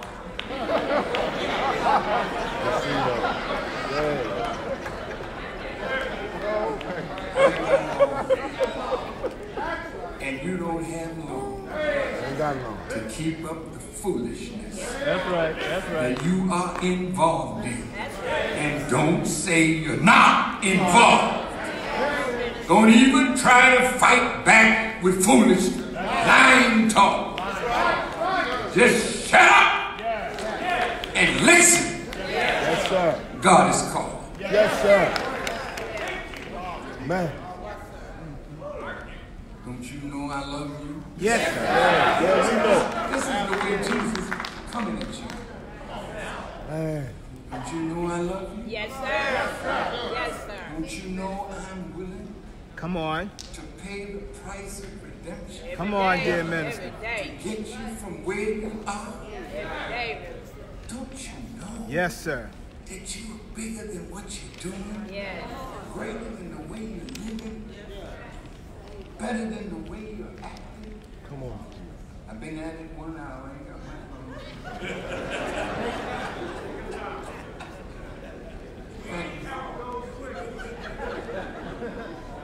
family. Yes, sir.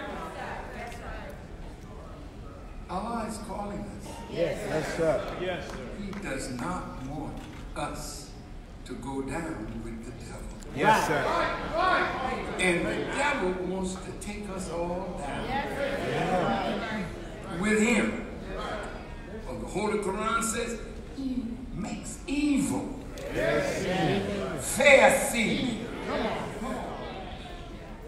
If you can use Bible, use the Quran to justify sin.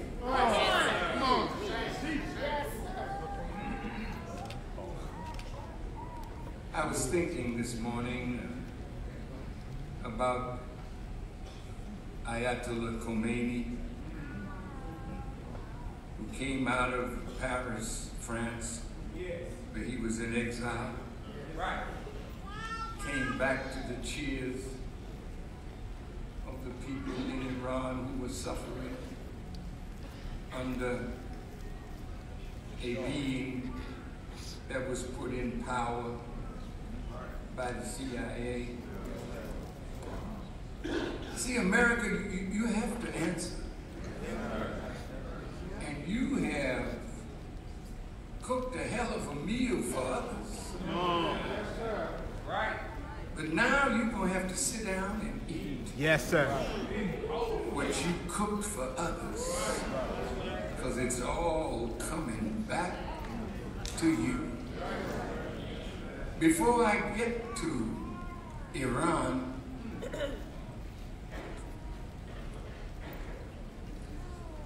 see, you have to understand what is going on in our world today. The separation is going on. You got to beg for it. Set your faith for religion, being upright, the nature made by God and the nature in which He has created men. For in that day, they will be separated.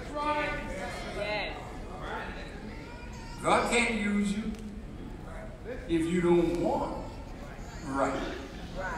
He can fix it. Yes, He can. No, wait. Don't present Him with no problem that He can't solve. See, when you got a sign up on your church saying Jesus saves, damn it, you better know how to save.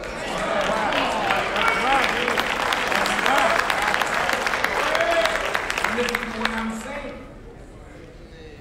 Jesus absolutely is a savior. That's right. Yes, sir. See, in Islam, my dear Imam, when the Mahdi comes,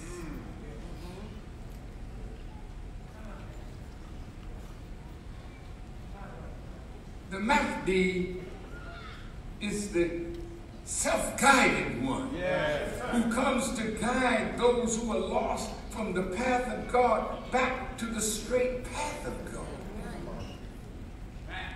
But when the Mahdi comes, you see Masih or Messiah with him. Right. Yes, sir.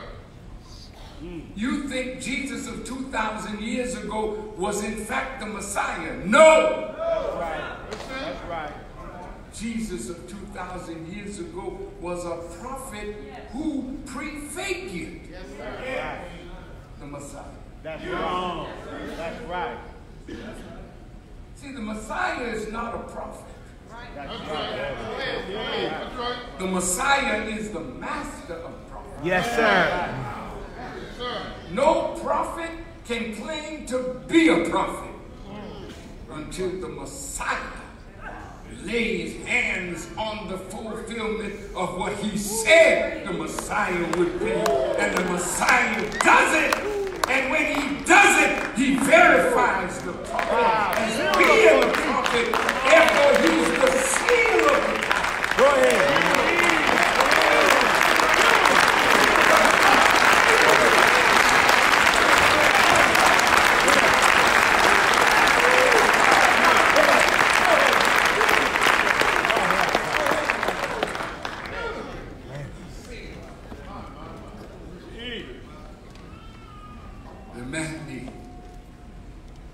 That's why I went to Iran.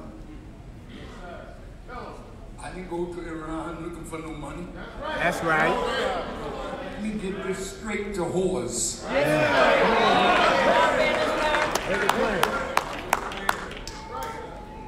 Come on. But you got this kind of truth and go bending your back and turning your backside up. Wow. That's not a good thing. It's a real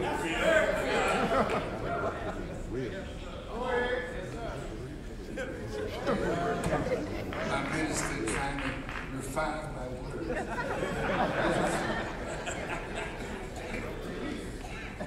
Bless you. run to other nations like Hagar was running to the hills. From whence will my help come? I'm going to try Saudi Arabia. I'm going to try Jordan. I'm going to try Egypt. I'm going to try Trump. I'm going to try somebody that got money. And make yourself a whore. See, once you take the money, yeah, come on, they start taking possession of you. Yes, come on. Oh, nobody owns Farrakhan. That's right. Farrakhan belongs to Allah.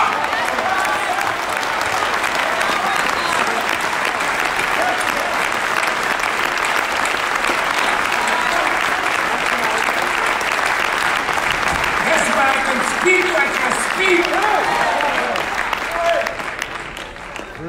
Because I'm not owned by nobody. That's right. The believers here, they support me. So I ain't got to beg a damn soul for nothing.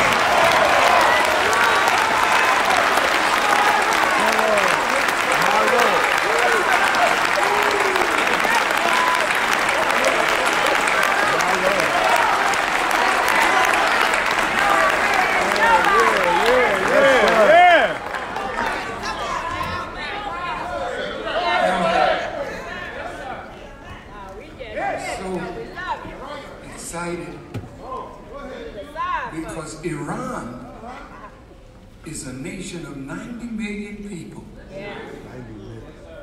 that believe in the coming of the Mahdi. 90 million people who are ready to lay down their lives for Al-Mahdi. They're beautiful people. Yes. The Iranians. You don't see them start no war with nobody. Ask Mr. Trump. In the history of Iran, show me where they attacked some other nation. Trying to take their wealth as you do. As America does. Show it to me. See, when you know the truth. See, can't nobody punk you unless you just want to be a punk.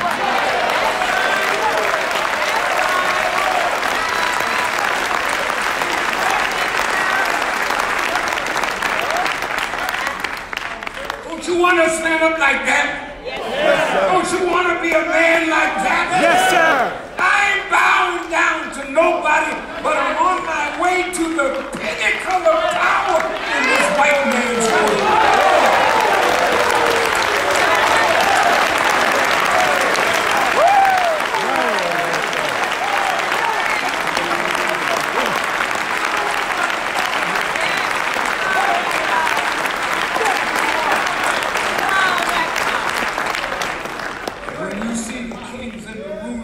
bowing down. They're not bowing down to me. They know that a superior wisdom and power fashioned me, shaped me. That's right. I didn't shape myself. Come on. Come on. Yes, sir. I was shaped by that little black man. Elijah Muhammad. Just like that.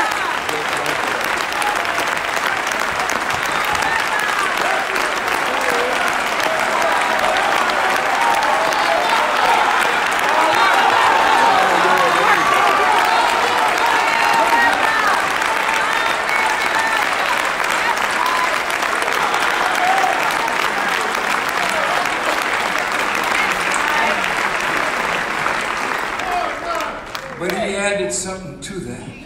Oh, listen. You know I love playing the violin, right?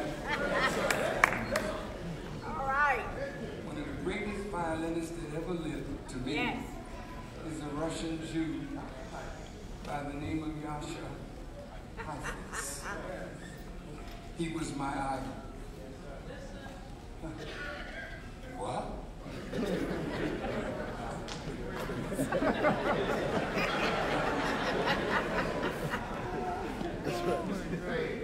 Don't make me some cheap fella that you think runs around hating Jewish people. That's right, Minister. That's right.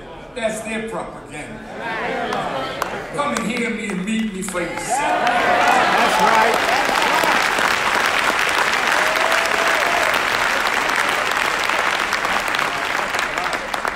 Yasha Heifetz. I have his picture in my violin case.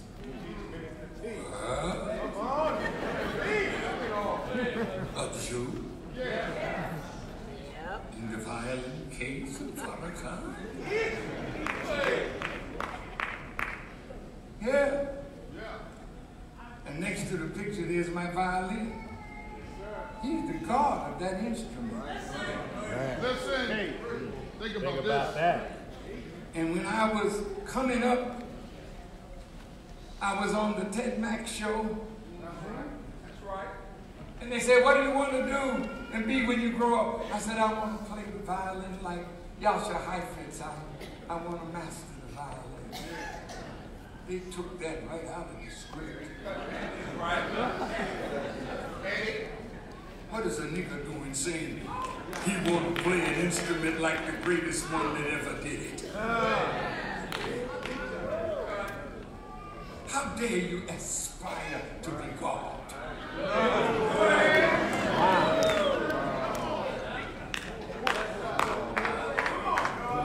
Now look at this. Yasha had one of the greatest maestros as his teacher, Leopold Auer. And one day, the maestro was talking about his students, and he called all of them up and told them about their beautiful playing and how proud he was of them. And one of the students, after it was almost finished, he said, but maestro, you did not mention Yasha.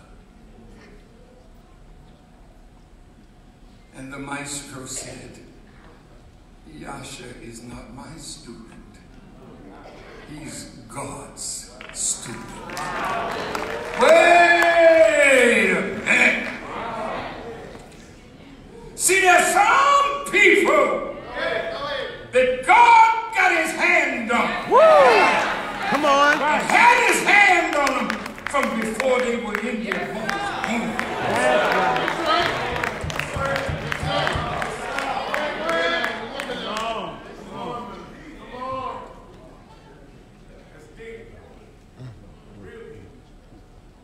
One day Elijah Muhammad beheld me playing the violin, singing, dancing, and acting and whatnot, plays that I had written. He sent for me. And he said, brother, he said, you really have a lot of talent. He said, but your greatest talent is in the spiritual. I didn't know nothing about spiritual.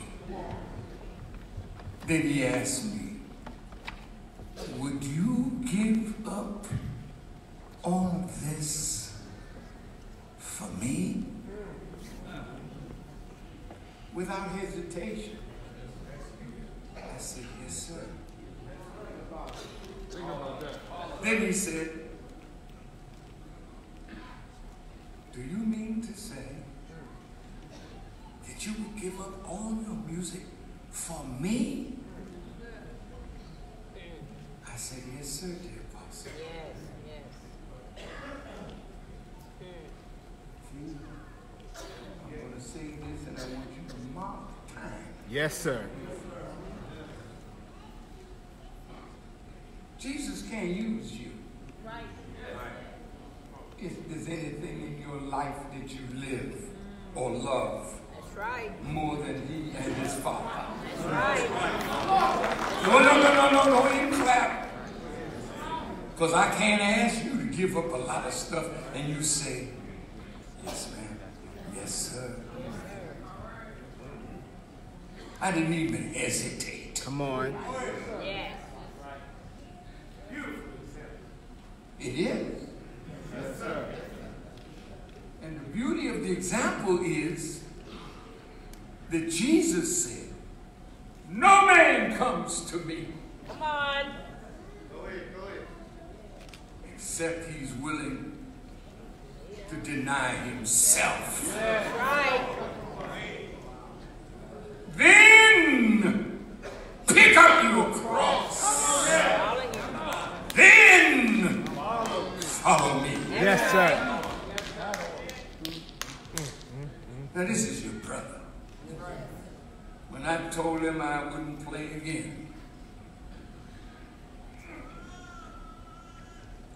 I went in the studio and tried to record some of my songs, and I sent it out to him. He called me right away. He said, I thought you told me that you were giving all of this up. I said, yes, sir, I'm giving it all up, but I wanted a record made of it. He said, oh, all right. See, when I gave up all of that, then I could put myself in a position to be fed now. Come on.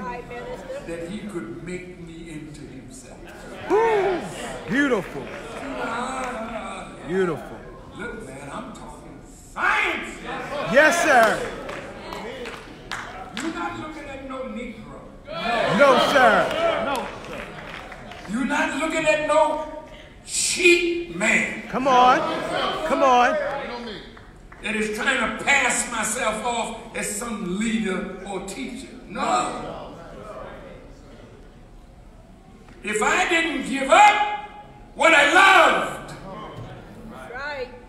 he could not make me into himself. Yes, sir. He said, I want you to line your mind up with my mind so it be one mind. Yes, sir.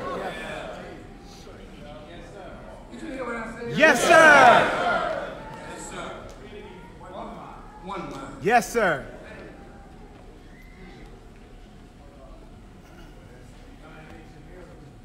And I said to one of my companions who's here, I said, brother, how do I do something like that? Line my mind up with his mind. And my brother said, oh, that's easy. He just brings you the same path that God brought him. Yeah.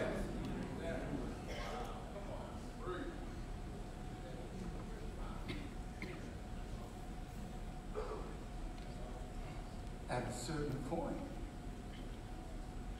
Jesus became one with the Father. Come on.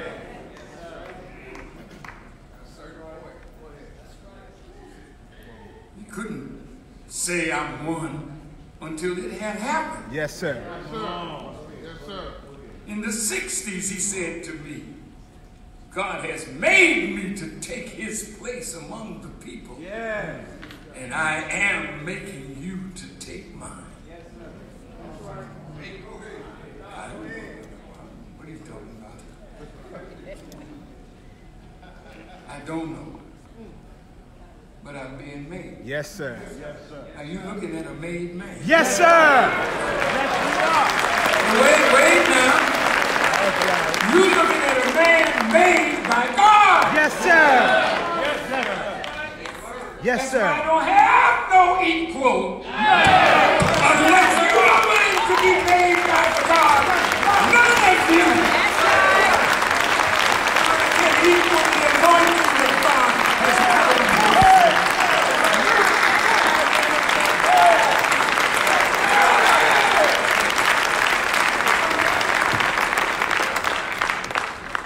Some of you so angry now.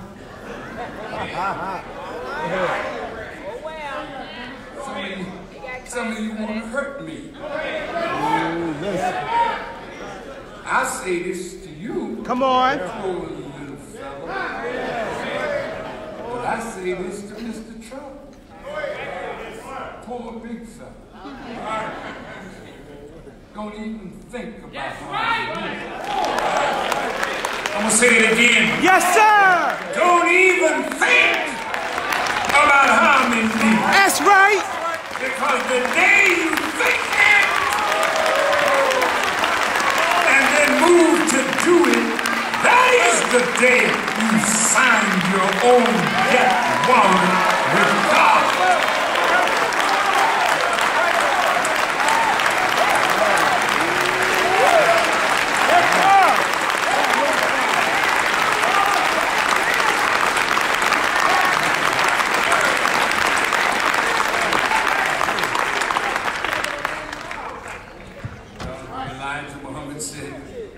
In December of '73, he said, brother, I did not make you. And I was so hurt. I said, yes, you did. Nobody else made me but you. And he said it again. I didn't make you, brother. And a little softer, I said, but you did make me. And then he said, I gave you the same teaching that I gave everybody else. I never took you off on the side and taught you. Only God could have shown you how to put the teachings together the way you have done. Then he said, no, brother, I did not make you. Allah made you for me.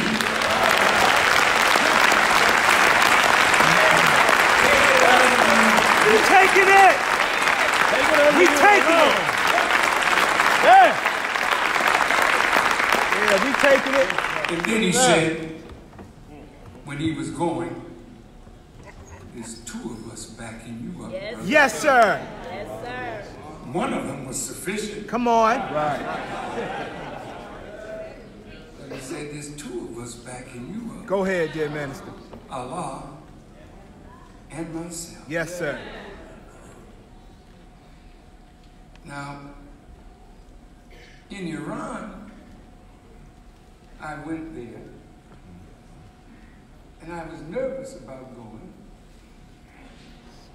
We paid our own way.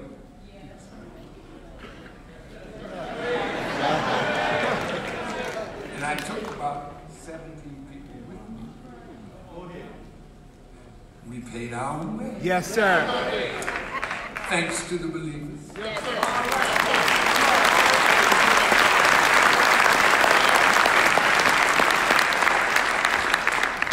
Listen to this.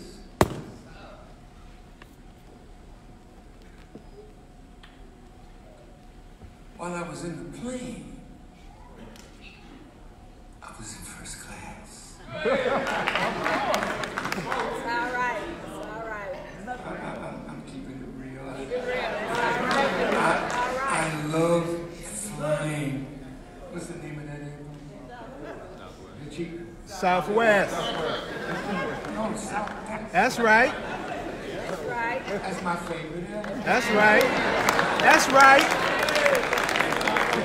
That's right. Because I travel with so many people. That's right. And they have a little make-believe first class section.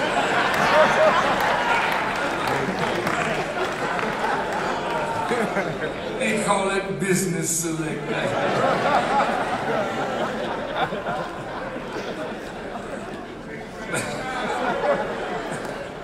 But I was in the real first class. Real, man. This thing is so fantastic.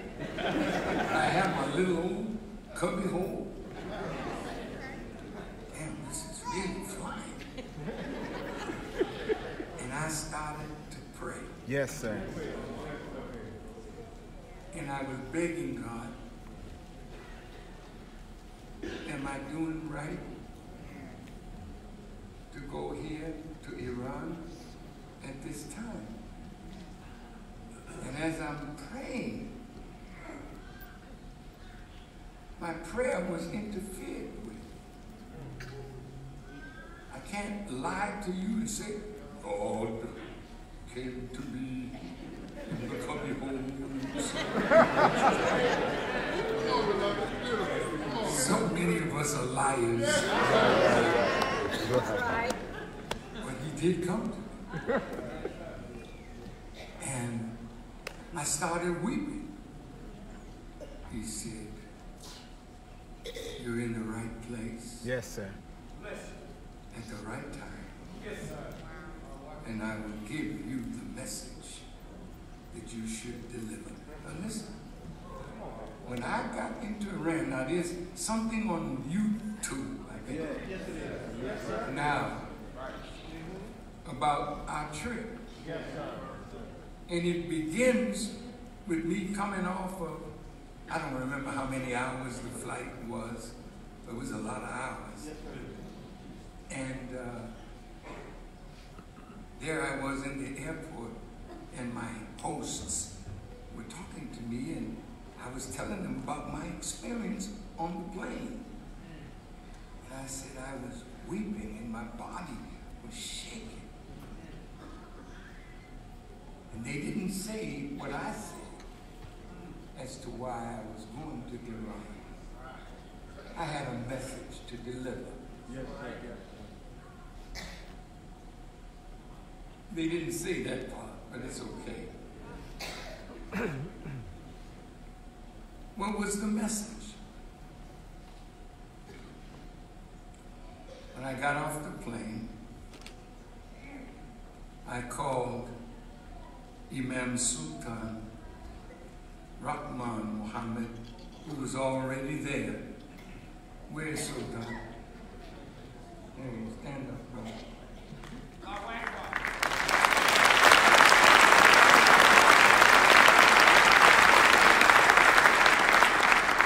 This is our national imam. Yes, sir. Yes, sir. Great-grandson of the most honorable Elijah. I asked you, Brother Sultan, to go and get the history of Prophet Muhammad before he died. The messages that he sent to the Cosmos of Persia, to the Negus of Abyssinia, to the Caesar of Rome, right? And bring it to me so I can study it. Did you do that for me? Yes, sir.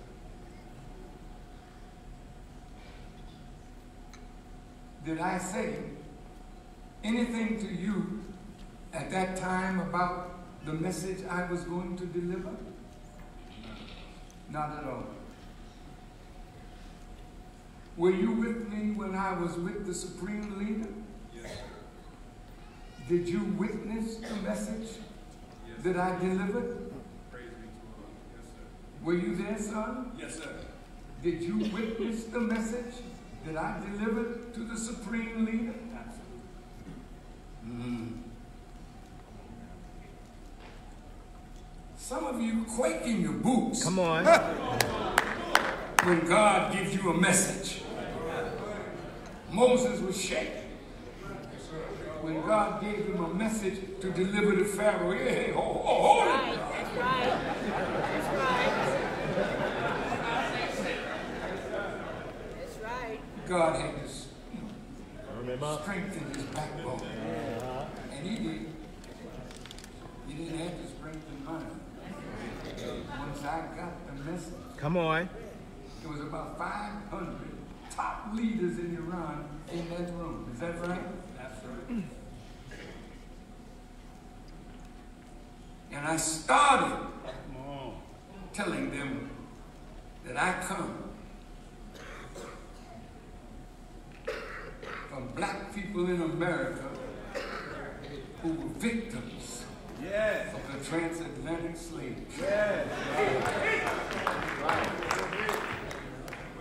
In other words, there ain't no place that I go in the world that I don't bring you. Right. Because wait a minute. You are the reason for my existence.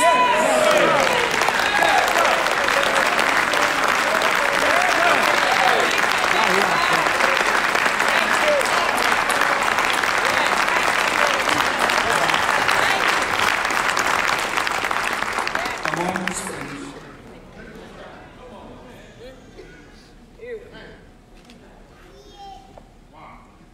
I told them,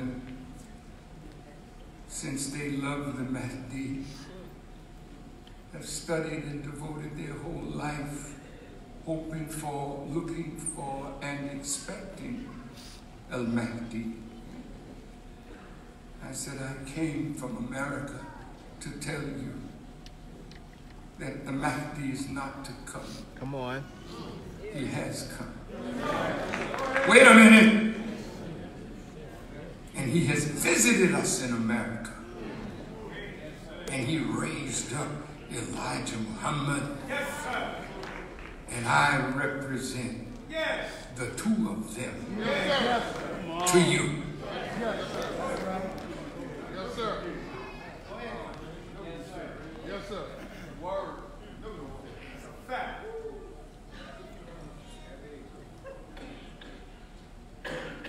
And I told him the Mahdi came among us. Yes, sir. Stayed among us 3 years and 4 months. And he raised Elijah Muhammad as his messenger, Messiah. When Elijah Muhammad asked him, who are you? He said, I am Mahdi. And I came to guide you to the straight path that you may be successful. Then he told us that this man spoke 16 different languages and wrote 10. I told him that he traveled to every inhabited part of our planet. He pictured and extracted the language of the people on Mars. Teach. He knows the beginning and the end of all things. Yeah. Then I told him,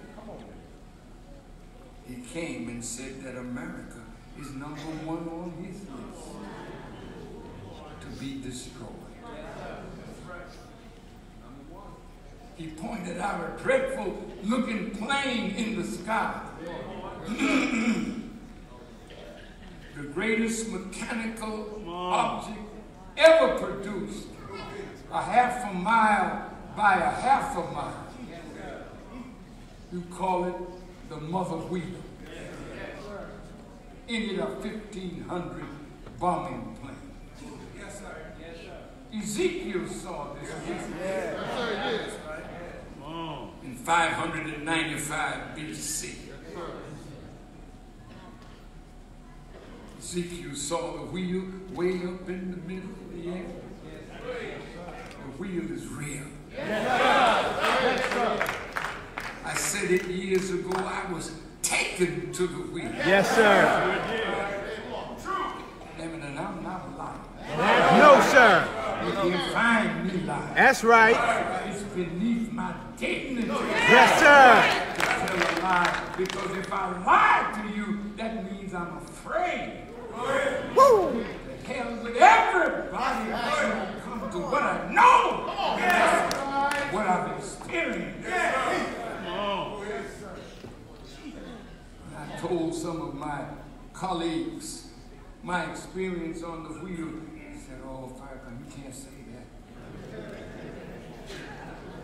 These Negroes, oh man, they eat you alive. I told my colleague, I said, but I'm a soldier.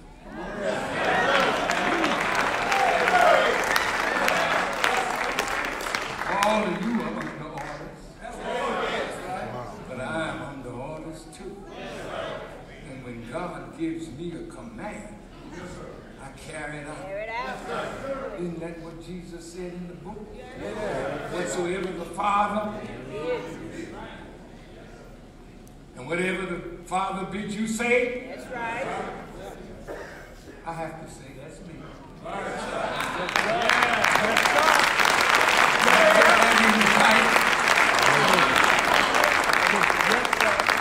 And smoke that and get real high. Yes, sir.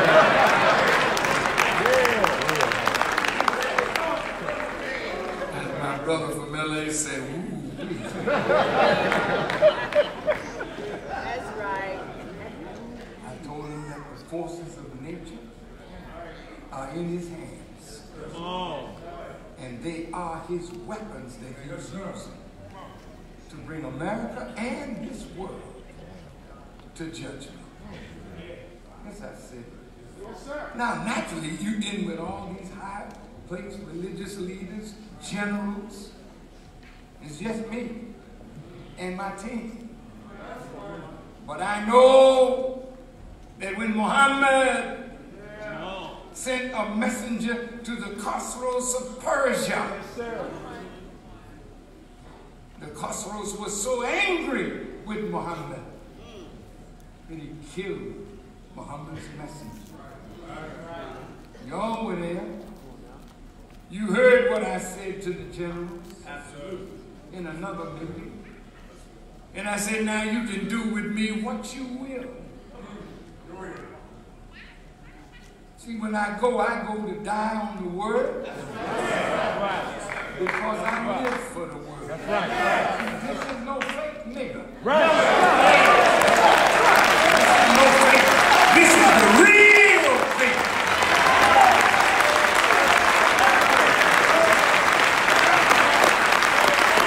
Ain't nothing like the real thing, baby.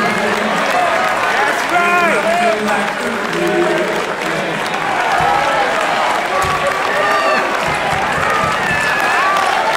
Let's go, Farrakhan!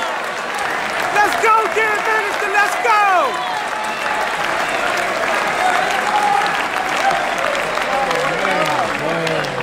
It's time for me to stop now.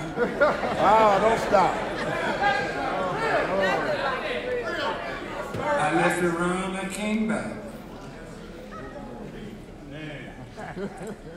But now,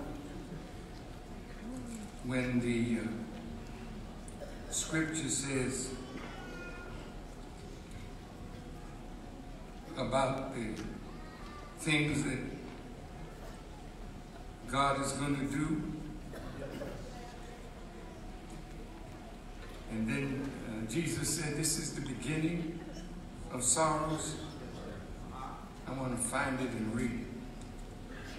This is very important.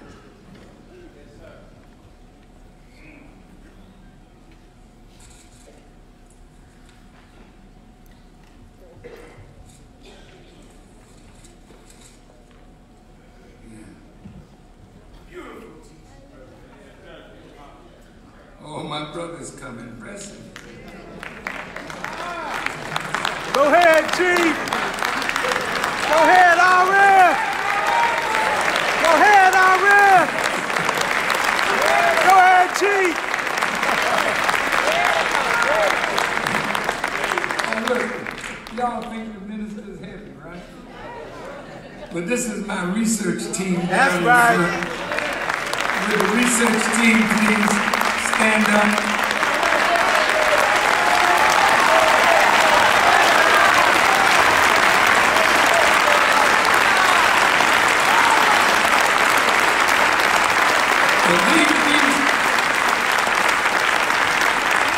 These wonderful brothers and sisters make the minister look good.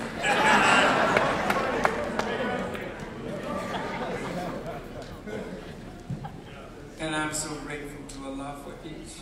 That's right. Allahu Akbar. And the help that you have given to me in delivering the word. That's right. Sometimes you see the man out front, Yes. but you don't see the people Yes, sir. that are behind that man That's right, Minister. Beautiful. causing the motion. of that man. It's like a wall, a watch. You see the hands moving, but the thing you don't see is what's moving the hands. I have wonderful helpers. I have wonderful soldiers, male and female. Wonderful.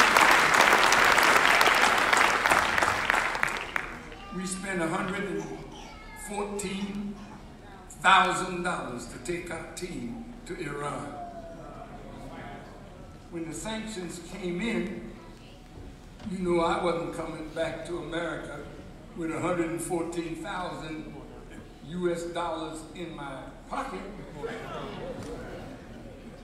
so that they could say, see Farrakhan went over there, they paid him.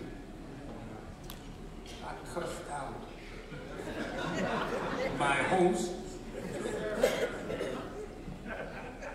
And then I told him I didn't come over here to eat your food and accept your hospitality. I came to deliver a message. Yes, sir.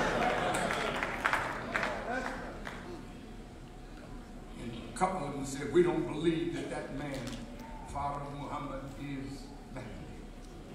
I said, I don't expect you to. You just heard it. Right. That's right. Go ahead, dear minister.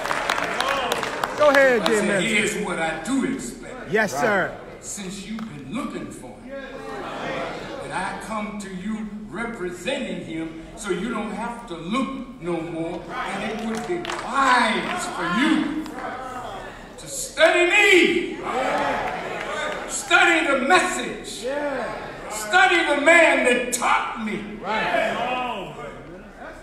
study the truth that backed me, and answer the question. Is he the Mahdi? He comes to set down every tyrant. That's deep. Yeah, very deep. He comes to set justice in the earth.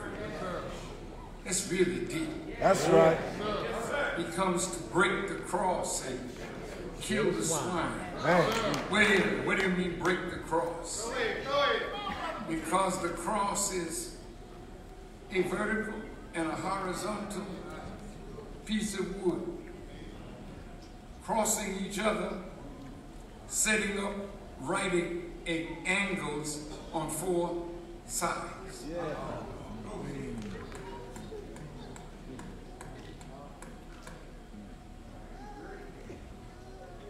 But Jesus, he mastered the cross. I used to sing when I was in church, and I still go to church. Come on. I love the church. Yes, sir. Yes, sir. What kind of Muslim is you? I'm from God, Muslim.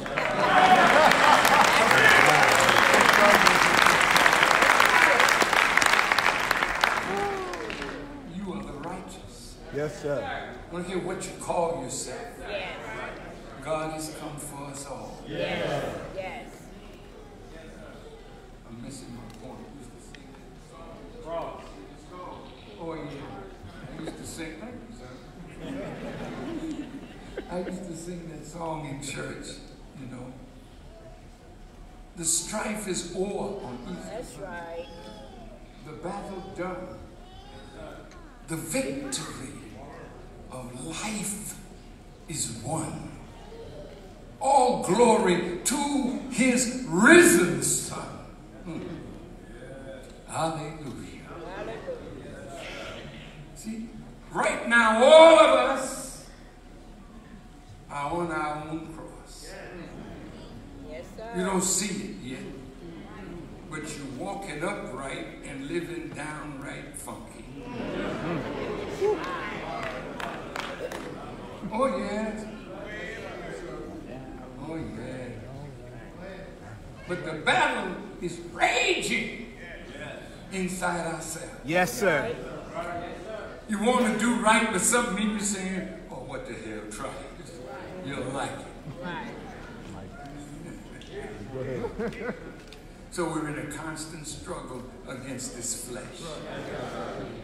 This flesh comes from the earth. This flesh is going back. Yes. But the scripture says, oh, grave.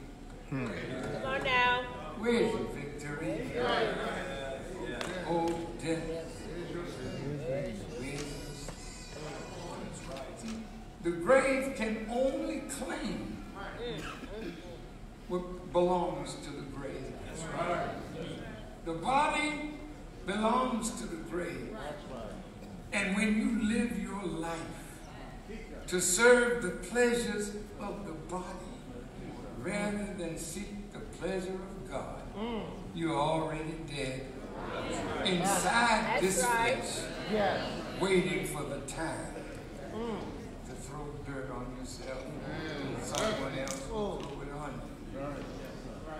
But a man that lives for God, a woman that lives for God, you can ask the question, oh, grave, Come on.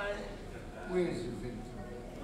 Because you can destroy this body, but you can't destroy a soul and a spirit that work for God. That's right. So a real Christian, you don't focus on death. Yes. A real Christian is in the circle of eternal life. Come on.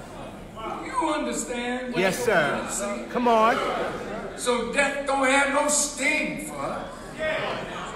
It stings you when you are part of that. But when you're with God and with His Christ, you're not a part of that. You're free from this. So a spirit free from the flesh is in the presence of God. Yes, sir. Go ahead. Now I'm going to close. See, I said at a janaza prayer service the other day of my brother in Phoenix. Yes, sir. I said, do you remember when you came into the world and were learning to pray, how mama and grandmama taught you? Now I lay me down to sleep. Yes, sir. I pray the Lord my soul to keep. If I should die before I wake, I pray the Lord my soul to take. Yes. The Quran comes right back and says, Allah is He who takes men's souls by night. That's right. And those on whom the decree of death has passed, Right. He keeps that soul. That's right. But if the decree of death has not passed to you, you retrieve your soul and wake up the next morning. Come on. Yes. I said, I don't know about you people. Come on, dear minister. You said it. But when He takes my soul at night, Yes, sir. What do you do, man? He writes on it. Yes, sir. You said it. That's what you That's said. why you have to see me with nose and boots. That's right. I'm like Paul. Paul got his from on high. That's right. See, when you're connected, Yes. it's a fountain of living water. Yes, sir. You can meet me in the night. Yes, meet sir. me in the day. I don't care where you meet me. Give me a subject on God, and I'll preach it right there without hesitation. That's right. You know why? Go ahead, man. Because I'm anointed. Yes, sir. Now look at what's about to go down.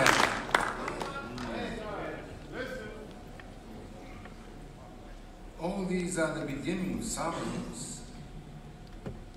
Then shall they deliver you up to be afflicted, and shall kill you. You shall be hated of all nations for my name's sake.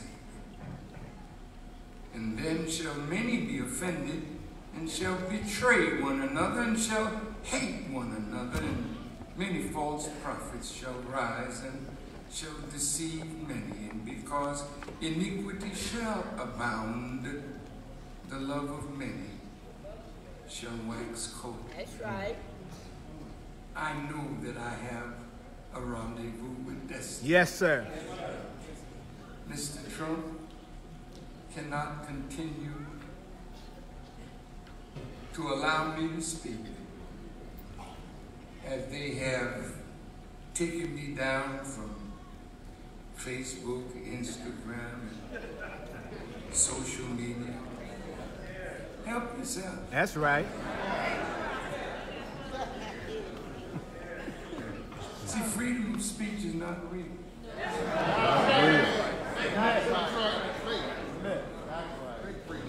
So because the minister speaks like I speak, people think that I say these things in the toilet, but when I come out, I don't say nothing. Ask the people that are around me. Yes, sir. I'm the same in person as I am in the room. I'm teaching. I'm delivering the word all the time, and I'm enjoying my life because my life is in God's hands. So when they come to get me, don't worry yourself. And they may try their best to kill me. I'm just laying it out. Yes, sir. But I've never been more willing and more ready to die for the freedom of our people. So the devil or white man don't have to try to frighten me. That ain't happening. I ain't running from you. Running to you. I'm running to you. That's right. But just remember. When he gave up the ghost, come on, shit. And the beauty of his heart was made known. Not when he's preaching, not when he's doing miracles. The beauty of his heart is known when he's on that cross. Yes, sir. He loved the people. Yes, sir. And he was willing, yes, sir, to sacrifice his life, yes, sir, for the good of the people. Yes. I don't think God is going to let them kill me. Come on now. But if it pleases him, it pleases me. But like Paul said, come on, I kept the faith. Yes. I have finished my course. crown. Now is laid Get your crown. crown. That's right. And I go to receive it. That's right. See, I don't believe I'm going to die. I believe that this young man. Come on. Come on. Notice how I say it. Come on. Go ahead, dear minister. I mean, look at me. That's right. We looking. We looking. This young man. We looking. Will be going away for a short time. That's right. But I will be back to continue to work. But in the meantime, all of you got work to do. And I'm saying to you in my absence, don't let the enemy take you off your post. Yes, sir. Yes, sir. Yes, sir. Remember your lessons. Yes, sir. What does it mean to be civilized? A civilized person is one having knowledge, wisdom, understanding, culture, refinement, the pursuit of happiness is not savage. That's right. What is the duty of a civilized man? Listen. Yes, sir. Well, don't tell me you falling down on your job. Yes, sir. Your job is to teach the uncivilized and be an example of civilization. That's your duty. And if the civilized man does not perform his duty, which is teaching civilization to others, they should be punished with a severe punishment. Beaten with many stripes. There ain't nobody getting away today. I'm going on my journey through the portal of death. Yes, sir. But I'm not running from it. Yes, sir. They will attack us. Fight with those who fight with you. Yes, sir. They did that to the early Christians. The early Christians were sent to be eaten by lions. They did. But they survived in the catacombs of Rome. Come on. You can't be any less. Come on. Don't look for peace from the enemy of peace. So may God bless you. God bless you. May God guide you. May He protect you. May He grant you an ever increase in knowledge, wisdom, understanding, and power. That we together, Muslim, Christian, Hebrew, put to flight Satan and all his powers. There was war in heaven. And Michael the archangel, Yes, sir. they gathered up Lucifer, threw him out. You're going to win if you fight. Come on, minister. So I want to say to my beloved brother and friend, Father Michael Flager,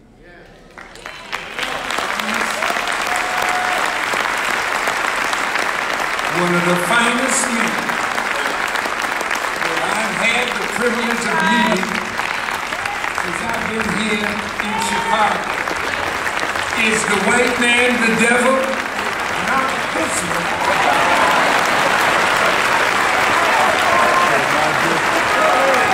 He's from God. And there's a devil out there. There's a lot of good things too.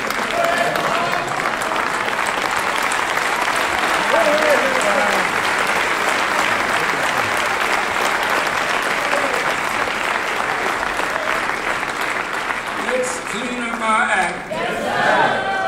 No more fake Christians. Yes, sir. No more fake Muslims. People who love God with all their heart, soul, mind, and strength. And love our brothers. Love our friends. Yes, sir. As we love one another. Thank you for listening. Assalamu alaikum. Wa alaikum salam, sir.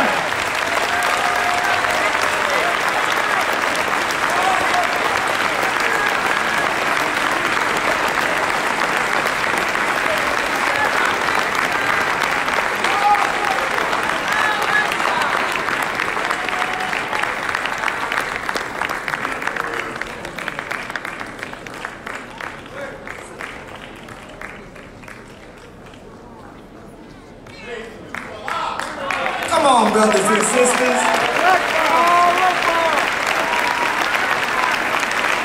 We were fed once again.